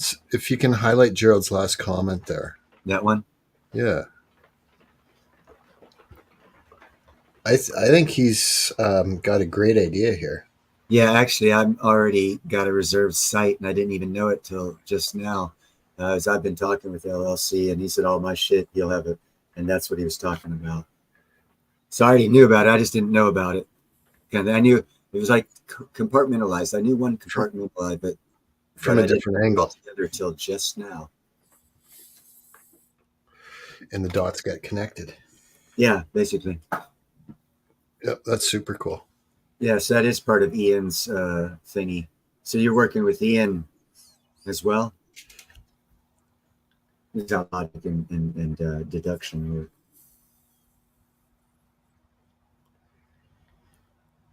So I think that's right too, because like the market's only going to be so deep. So all you need is a couple. Oh, I hate to say whales, but you know what I mean. Like no, it is what it is.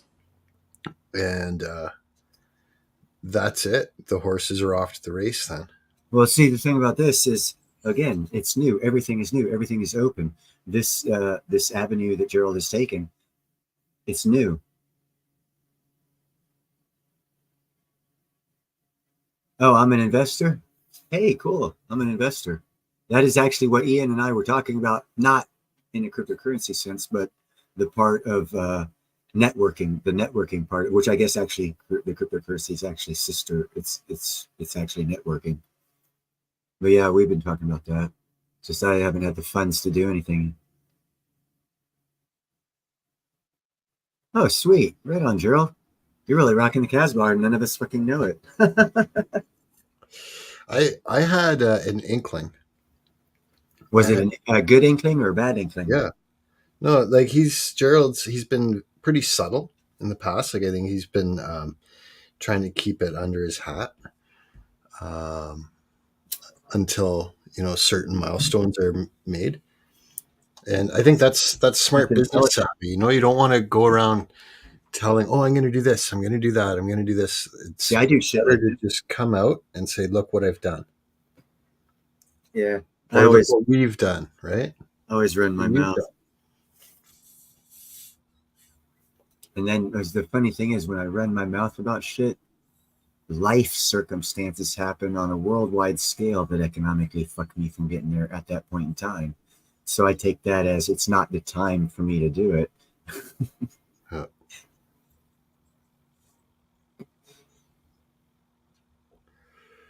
Are you singing 79?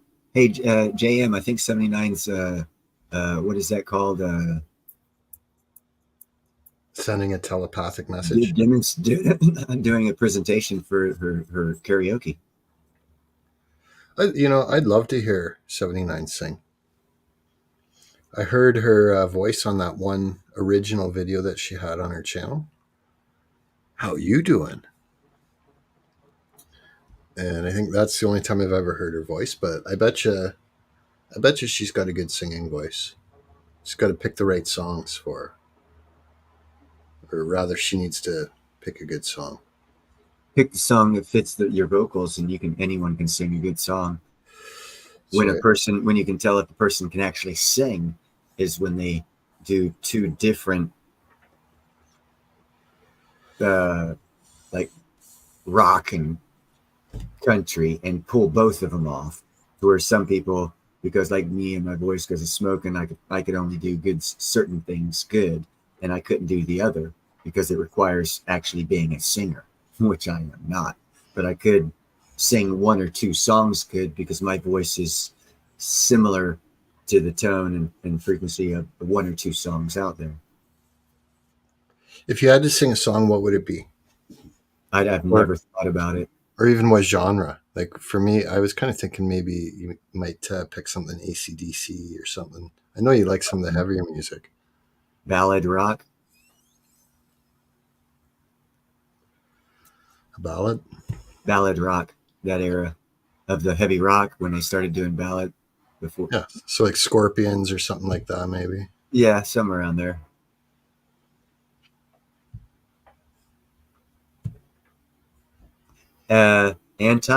This was a super secret meeting of the Neil Hahn for President Society, but I'm glad you're here. Anti, good to see you. It's like the live poet society.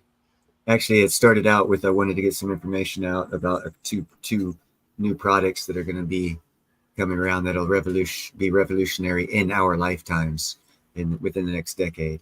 And when you see people talk about generational wealth, all this other crap, well, what could be more generational wealth than to invest in some 10 years before it hits market? Talk about all these BTC people, see the same premise is used.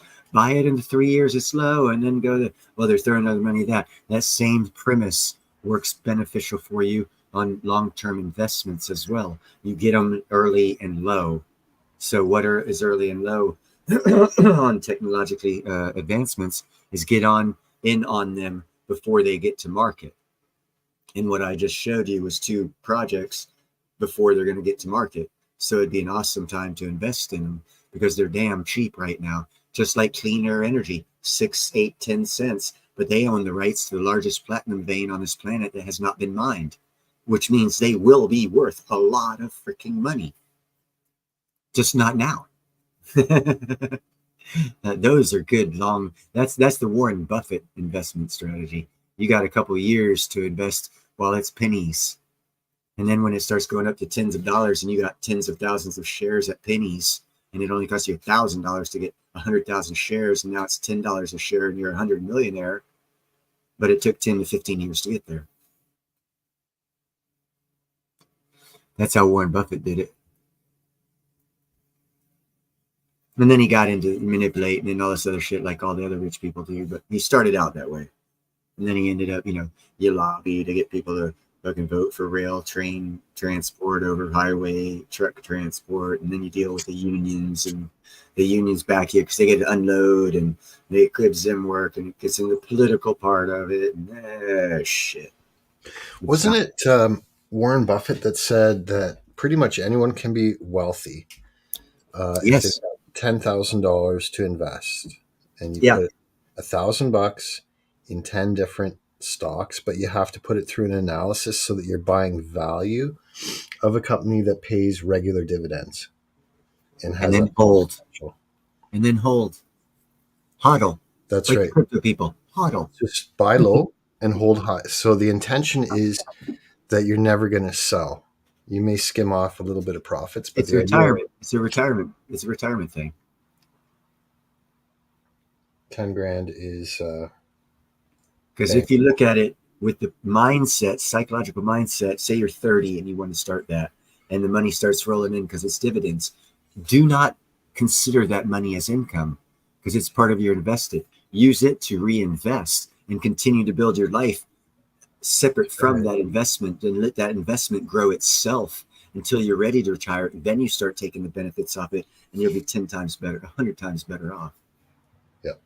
The problem is people get lazy and take the money and then not work because they got money coming in, and then they lose the stock, and then they're broke and homeless.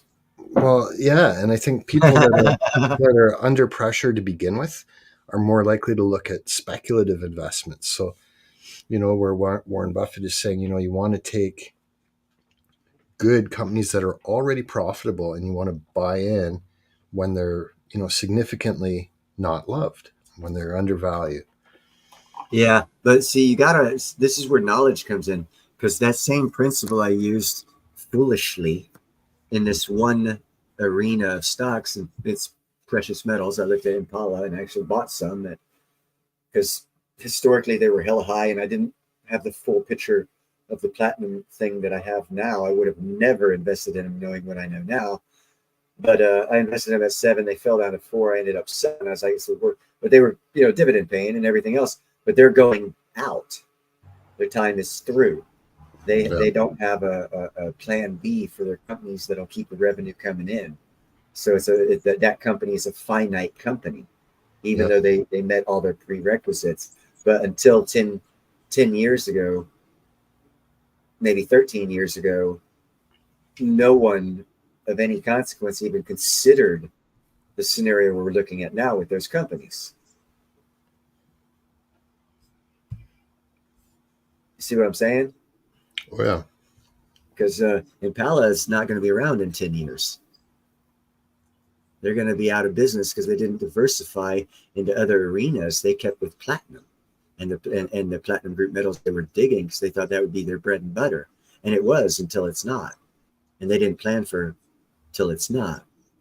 And they're going to go away. And that's why I say, and that again, another reason why I say BRICS is not going to be everything people think it's going to be, because Africa as a country, financially, they're actually, until this most recent move where the powers that be were in power for 30 freaking years, that put them in the position they're in now, until they lost power a month ago and had to make concessions to other political parties to garnish enough power and votes to stay in power, giving up power to keep their power.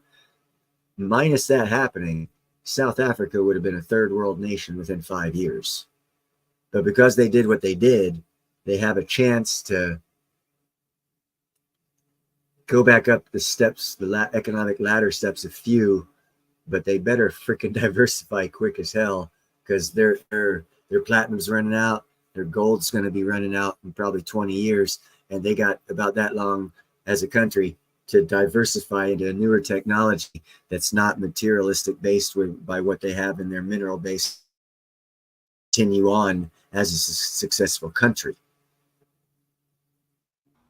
And if you look at all the BRICS countries, the sustainability of them on their own with the resources they have is finite. That does not lead to a good conglomeration or a good union of anything other than failing countries. And that's not a plan for success, shall we say? Short term with the excitement and the yoo-haw, yeah. After that, worst fucking thing ever happened. That's what I have to say about BRICS. They're still in the yoo-haw celebration stage. In a couple of years, they're going to get to oh shit stage, and it's going to fall apart. And smarter countries actually know this. I've done videos on this as well. India is currently, and has been for 3 years, working to be a reserve currency, not a BRICS currency. They're not working to be a BRICS currency. They haven't made one step to be a BRICS currency at all. No one wants to talk about that, even though they're one of the largest GDP countries in BRICS, and they've actively not worked at being part of the BRICS society of monetary system. They've actually been working the other way to be a reserve on their own, separate of BRICS. Yep. It's also another indicator that BRICS really isn't going to be anything. And then you look at China and you see the way they're going, and all China is going to be in 10 years is what the Soviet Union is now compared to what they were when they were the CCCP. Because they're going through that same evolution of their government and their political system that the CCCP, old Russia, did when we defeated them in the Cold War, and they just became Russia, and a lot of their territories broke off, and we got Ukraine, Chechnya, or Republic of Chechnya, and all these other independent nations. Yeah, they became those after the fall of the CCCP government, even though Russia still exists. Well, China's going through the same thing. They're still going to be China, but they're not going to be CCP China. And what that China looks like isn't a united China, because in their history, before the CCP came along in 1947, they were a conglomerate of, I think, 5 dynasties that were controlled by one dynasty, because they were the more powerful of the 5 dynasties, all of them unique countries on their own that were alleged to one leader of the greater country. So I don't know what China is going to look like in 10 years as far as their GDP now. I think it'll be 1/100th of it in 10 years. And they're also a larger member of BRICS. So what's that got to do for BRICS? You know, now you got Iran and Saudi going to join BRICS. Well, that's cool, except they hate each other to the core.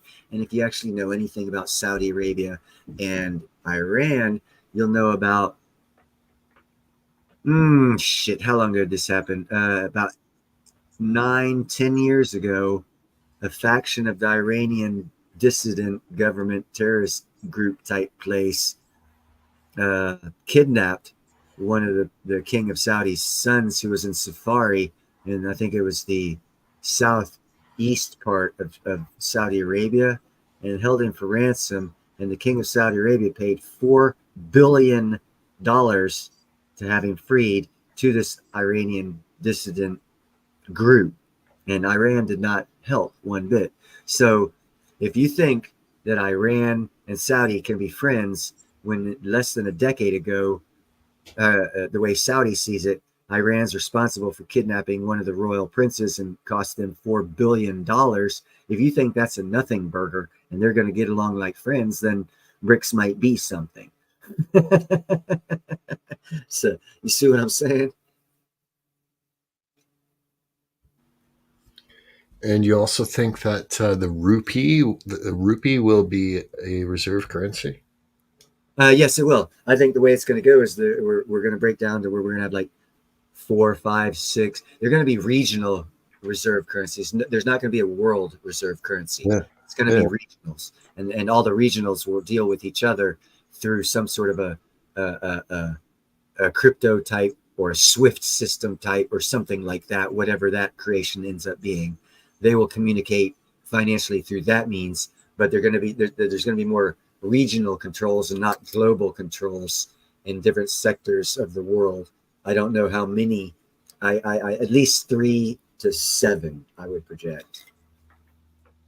And India, if you look at where they have their extra quote unquote dollars held in reserve in banks, it's like in Bangladesh, Tibet, and surrounding countries of their own nation that are holding physical rupees in their vaults to be used as a reserve currency. So they've already got it set up. They've already got the rupees made. They've already got them deposited in vaults in other countries that are localized to their geographical area to be a reserve currency. So why would they stay in BRICS? It's more profitable for them to be their own reserve currency. Unless they're stupid and don't want to make money. I mean, yeah, okay, then BRICS is going to be something. Yeah, I think most major countries want to maintain their own sovereignty. They want to maintain their culture, their heritage. I actually did a video on the African countries that have successfully pulled off coups and the ones that want to and have changed voting because of those coups. And a couple of those presidents have said they are tired of being looked at and treated as economic slaves, and they want their own currency because from their understanding, their country's sovereignty is their own currency. And that's when 6 countries broke away from the eco franc, which was used by 13 countries in West Africa as a monetary system similar to the euro in Europe. And half of those countries broke away because it was a monetary system controlled by France, and they all wanted their economic sovereignty for their nation. So why would they want to join in with a crypto style one world CDBC thing? They just got their economic freedom. It's like they just broke the chains, and now you're telling me they're going to put some more on? Good luck with that. Well, and to back one's currency by gold is an incredible transition, in my opinion. Like pretty much every nation is operating on fiat currency. For them to actually start backing it by gold will be heavy duty. Yes, because that means every fiat note that's issued has to be exchangeable for gold. And I think a lot of people will, diversify, and they'll keep some cash, but they're also going to want to get that gold and test it out and make sure that it is exchangeable. I got a story for you, Welsh Coast Service. Not too many people know this story. Have you ever heard of the Bach War? It was actually a pretty big war. It's the BAC, the Bach War, or BAK. Wow, you got me now. I'm not sure. It's either BAC or BAK. It's the Bach War. It's the one that happened when 3 world powers, France, England, and America, got together and attacked China. But they didn't have gunpowder. They just had kung fu masters and sword masters and bow and arrow masters and spear masters and all the they're great knowledge men. They're masters of different kung fu's and they're greatest students. And what happened was we came over there with gunpowder and blew the fucking bloody hell out of them, killed them all. And we took what was known then as Hong Kong. And we forced along, not just America, don't blame America. It was France and England as well. We forced them to sell us for 100 years Hong Kong. That's why the transition of Hong Kong just happened. It was 100 years after the Bach Wars. And during the Bach Wars, they invented a word. This word was called Kwai Lo. They never used that word before the Bach Wars. It's BAC, thank you. What Kwai Lo means is white devil. See, they still hold a grudge against us for that war because we killed a lot of their grand masters and great masters that had lots of knowledge and wisdom that never got spread down, and they've never recovered from their cultural perspective. They've never recovered. As a matter of fact, they lost everything during the Bach Wars. And, you know, we screwed them hard, but it was deservingly because they're as a society, they were asshole society, murderous bastards. And we actually brought freedom to the people, not the dynasties, even though my name is Niels Han Dynasty. I actually do know a lot about their dynasties. So much so, actually, that 2,500 years ago, the Han Dynasty, H-A-N, came up with a purple pigment that, believe it or not, they didn't discover till last year that the pigment of that paint color purple that they came up with 2,500 years ago was quantum purple and has to this day never been replicated. Isn't that freaking interesting? Almost like it's another element on the periodic table. No, they were just 2,500 years more advanced. Actually, probably 27 because we still haven't figured out how to do it. Right. Yeah, but a quantum scientist was doing some experiment over there, and through some cork, flashed a light on one of the colors of one of their paintings, and it glowed a certain color. And if you know about like astrology, the color is aligned with a number, which is aligned with an element. It's a harmonic scale, and so when they see that when the light reflected a color it wasn't supposed to, it got his attention. He's like, well, why? And then he studied that and found out, holy shit, that is quantum purple. That's why it reflected a different color than he expected when he shined his machine at it. Or like, I don't know the exacts of it, but they discovered it. The Han Dynasty created a quantum purple pigment 2,500 years ago. It's kind of like those cuttlefish too, right? Oh, it's like the strait. What's the water between Japan and China? The Sea of Japan, or sounds right. Japan, or something like that. Only there's this crab, and to this day, if you catch this one species of crab, and this is funny as hell, or bizarre as hell, however you want to look at it. If you catch this one species of crab and turn it over, you know how you turn over a crab and there's a design there? Well, this one species of crab, when you turn it over, it looks like a 16th century samurai with full headgear, the headpiece and with headgear. And the locals and the legend is that it's the spirit of all the samurai that died defending Japan against the Chinese over the centuries. But it is a fact, and you can research it.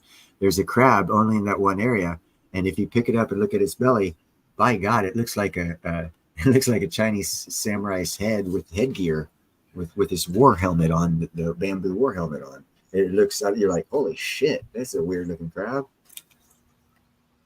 So there's a lot of weird shit, and that's the only place it's found. What's it called? I don't know the name of the crab. Excuse me. I don't recall the name of the crab. It is an Oriental name. Spider crab? No, I don't. I honestly could not tell you. I'll do a quick Google search, see what I come up with. Like I'm coming up with gigantic Japanese spider crabs. Not myself personally, but on the computer.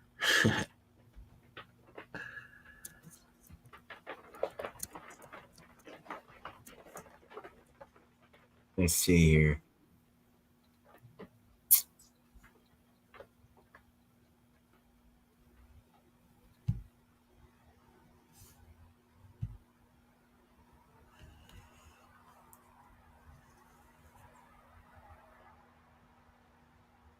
Huh.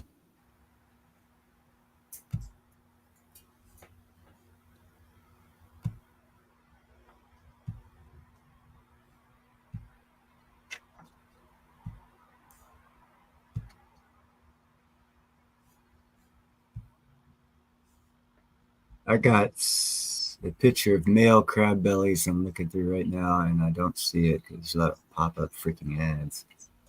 So this design you're talking about is on their belly? Yeah, it's on their belly. Okay, so that one that I've got shared there won't be relevant. Yeah, I can't find it right now. That's kind of cool, though. I wish it would be nice if I could prove what I was saying. Oh, that might be a thing. Hold on. There we go. Ah, here we go. Yes, I spelt it wrong. Let's see.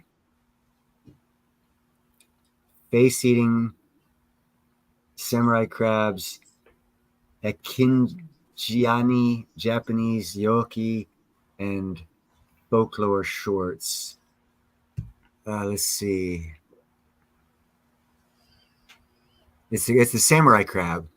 That's what they're calling it. The samurai crab. Okay.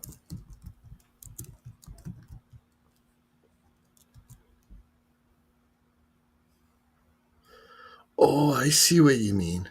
Yeah. See, I'm not full of shit. But there's only 2 people here, so I lost a lot of people talking about crabs. I guess they were mind in the gutter kind of crabs. No, but doesn't it look like a samurai face with the headgear on? Yeah. And it's only in that part of the world. Isn't that bizarre as hell? So Trying to get a good picture of one. Yeah, I was trying to, but I gave up. It goes back to perception. And as far as aliens go, get a physicist involved.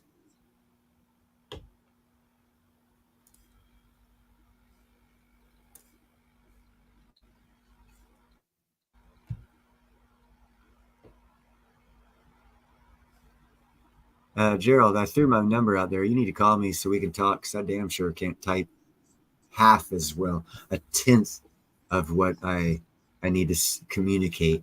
I cannot type. I am much better verbally.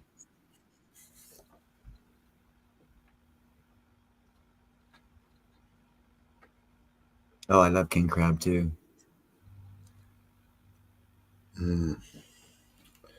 Lobster. Lobster would be my favorite seafood. If you ever go to Pensacola, Florida, I don't know if there's a hurricane might have taken it out. On the far west of Pensacola Beach, before you get to Fort Pickens, there will be the last food place should be called Peg Leg Pete's. And they have a dish. It's Alaskan king crab legs and a dozen oysters, however you choose. I always did them on the half shell. And I always got a bottle of Killian's Red, or actually a mug, a picture of Killian's Red. But me and my boys would always go out there, watch the sunset, be drinking Killian's Red, eating king crab legs and oysters on the half shell. And to my memory, there was not a better, it wasn't a meal, more just a get together, not brunch, but like, I don't know, something to help the beer. Yeah, it's part of the party.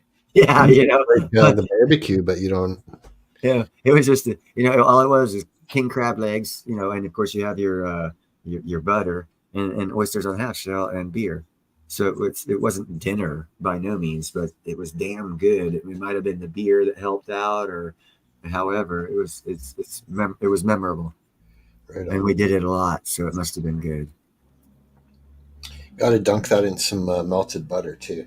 Oh yeah, no, they'd always have the butter there, and we tipped good, so it was all good. You get the garlic butter if you wanted it. Yep. The other one I really like is scallops, especially bacon wrapped scallops.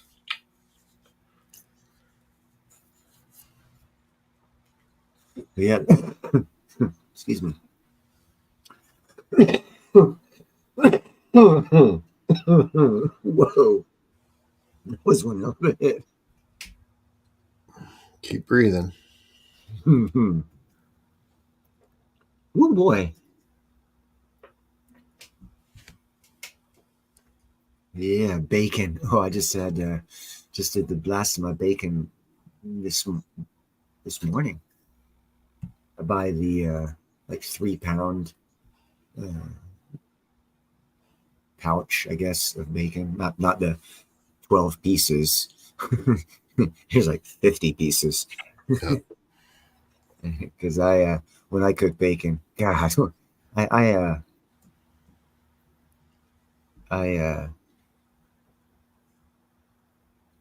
I overdo things when I do them. It's just how I've always done it. So like larger batches. Yeah, if I'm gonna cook bacon, I'm gonna cook up 15, 20 pieces. That way I can have it with my meal, before my meal, and after my meal. Oh yeah, like it lasts a long time once it's cooked too. Like yeah, but then I won't touch bacon for a while. But when I do, and it's like Hershey's Kisses, I won't touch them for years. Then all of a sudden I'll buy a 5-pound bag and eat it in 2 days. Gotcha. And then not touch it again for 5 or 6, 7, 8 years. I like splurge eat on certain things, and they have different timings. Bacon I do obviously more frequently than every 5 years. It's probably once every 2 weeks. Oh no, talking about bacon, now I've only got one person. 79, everybody left. Well, you think it's the bacon that ran them out? I think they all got hungry and decided to cook bacon, because that's one of those words that actually makes you hungry. Yeah, it does. You're like, damn, bacon. I like to, after I buy it from the store, like it's already thawed, right? But I like to do a big batch and put it in the freezer for maybe 20 minutes, maybe 30 minutes, 20, 30 minutes. And then I take it out and I cut it, and just putting it in the freezer there to help make it a little bit more solid so you can cut it easy. And I'll cut the strips into like 3 each, but you take a big chunk of it all at the same time and cut it down. And then once you fry it, it turns into nice little bacon bits. Well, nice bacon bits. That link I just put down is another YouTube channel that I think 2 days ago did a show on quote unquote dark oxygen, or the rocks producing oxygen at the bottom of the ocean.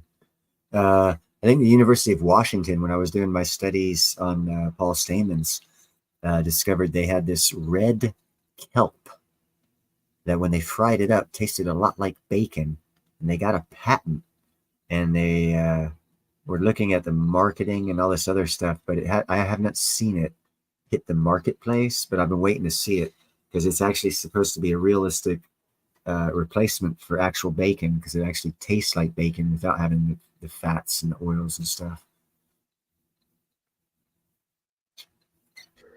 That's amazing and surprising. I would not have expected that.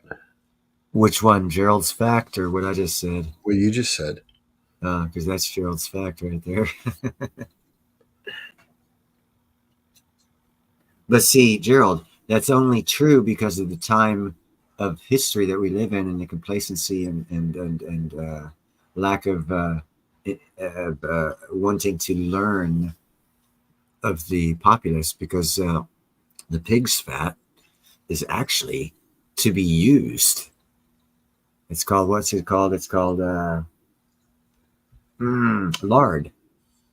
And actually, I remember my Nana back in the 70s made the best pie crust when she used lard over vegetable oil. Nowadays, you can't get lard. You can only get the vegetable oil. And that's why the pie crust ain't as flaky. So there's food that used to make with lard. So you could actually subsidize a product that you have to buy, such as a vegetable oil, which costs $5-6, and use the lard of the bacon as a replacement. Yep. But you'd have to actually filter it because you'd have the bacon taste still in it. Yeah, he was saying that earlier too. He freezes it and saves the fat. Yeah. Oh, I didn't read that. Sorry, bro. Oh, yeah. Well, yeah, that's right. You're a restaurant dude. Yeah, I know a little bit about cooking because obviously I'm single. And if I don't know how to cook, I'm fucked. I got to know how to cook.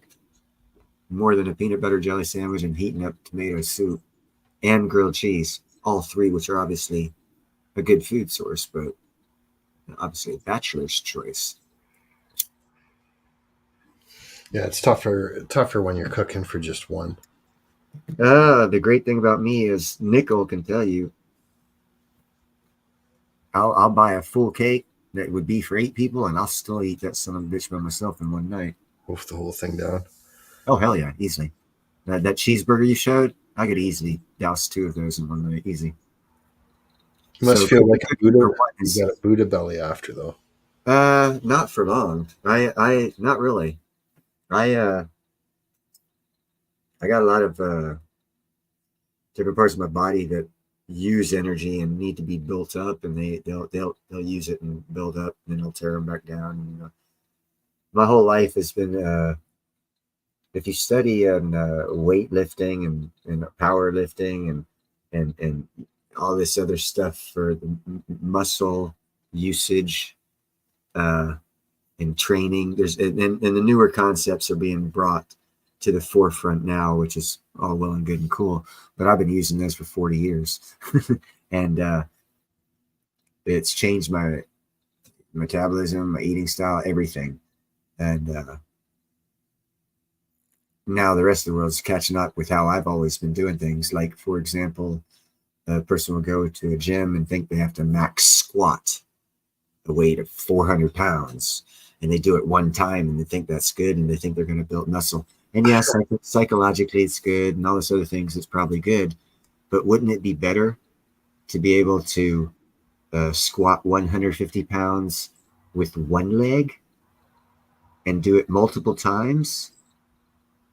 And that would do better for muscle mass growth and balance and shifting and tightening and loosening of muscle as a balance is being obtained over just a single 400-pound squat one time.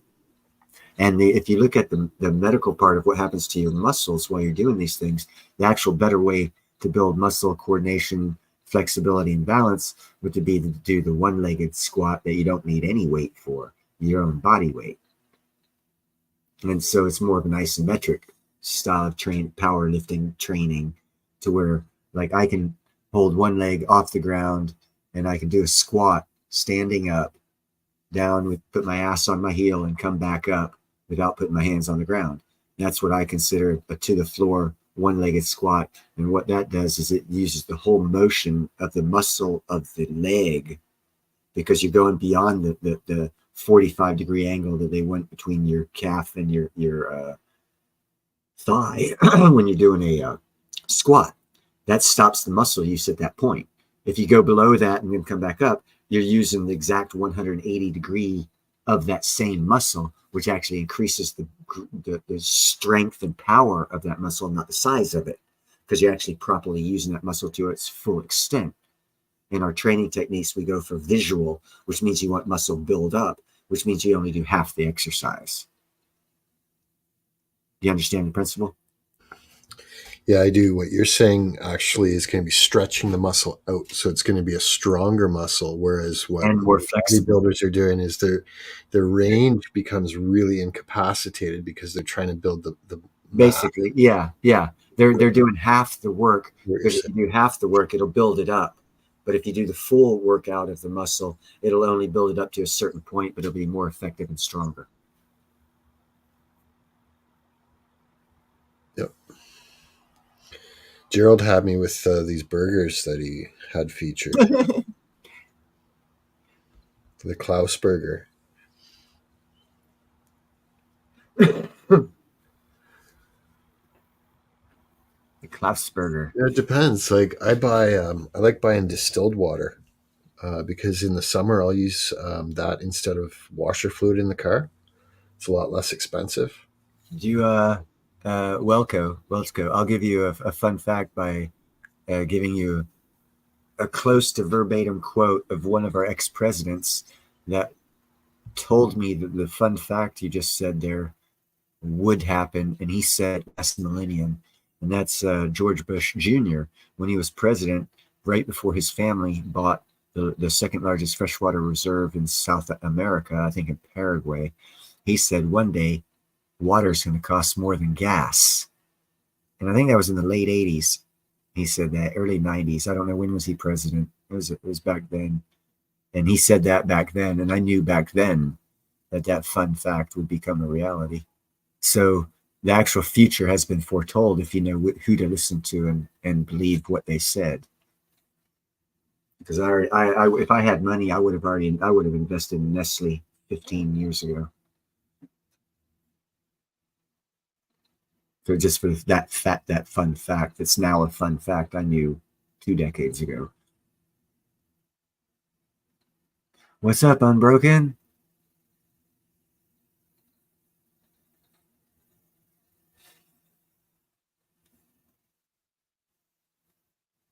Yeah, they actually have a technology now they're working on to get fresh water from what is that called? The marine layer along shorelines, and looking at it, being able to get fresh, pure water from the fog or the marine layer, which is just saltwater fog without the salt, because salt's obviously heavier and it won't, and that's why the fog stays down. It doesn't go up the cloud because it's a little heavier because it's got a little salt content to it.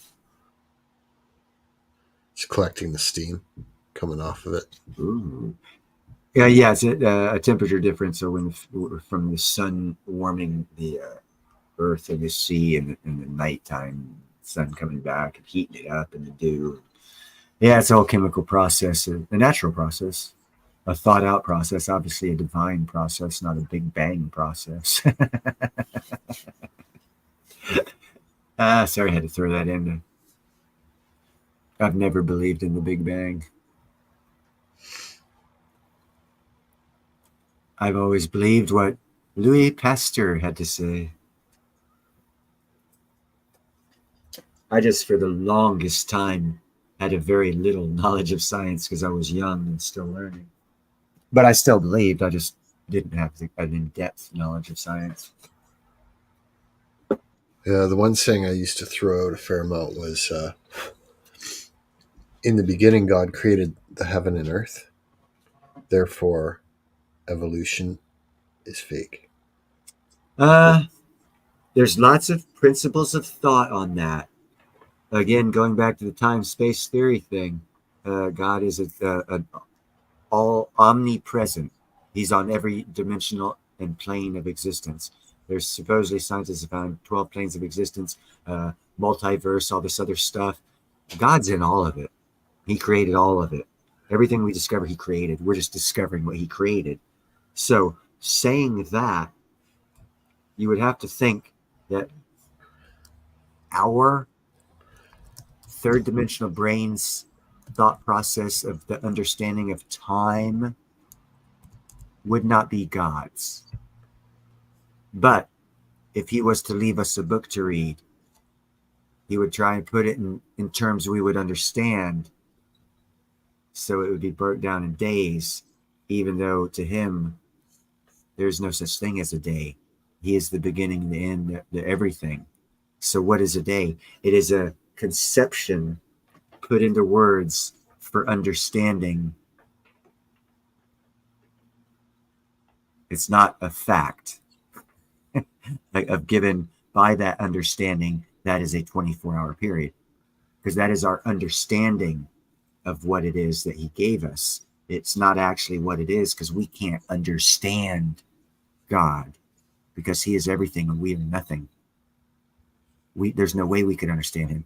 So for him to allow us to have a perception of what he did, he dumbed it down for our insignificant dumbasses, so we could have a conception of understanding of what he did in verbal writing, vocabulary, not English, but whatever the language of the time was. And it was written down so that we could understand it. How can you get a monkey to understand English? You can't. You got to change the words so he understands it. So obviously there's a lot lost in the translation, but it's irrelevant what's lost in the translation, because it's called blind faith. So therefore the explanation is irrelevant. It is for your own personal understanding, and that is different based on your personal beliefs. It doesn't make any one or another right or wrong. Yeah. Good night, Unbroken.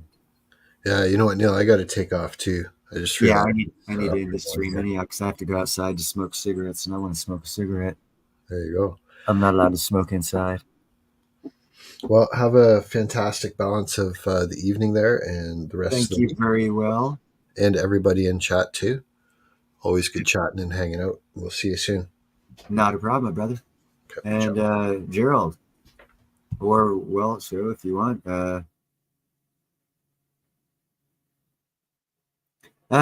Words are everything, and definition is everything. And to this day, we're still trying to break down the words and the definitions and the meanings of the Dead Sea Scrolls, because we're learning more about, because when someone writes something down, it's of their understanding of words and of their vision of the world in the meaning of that word that they write down.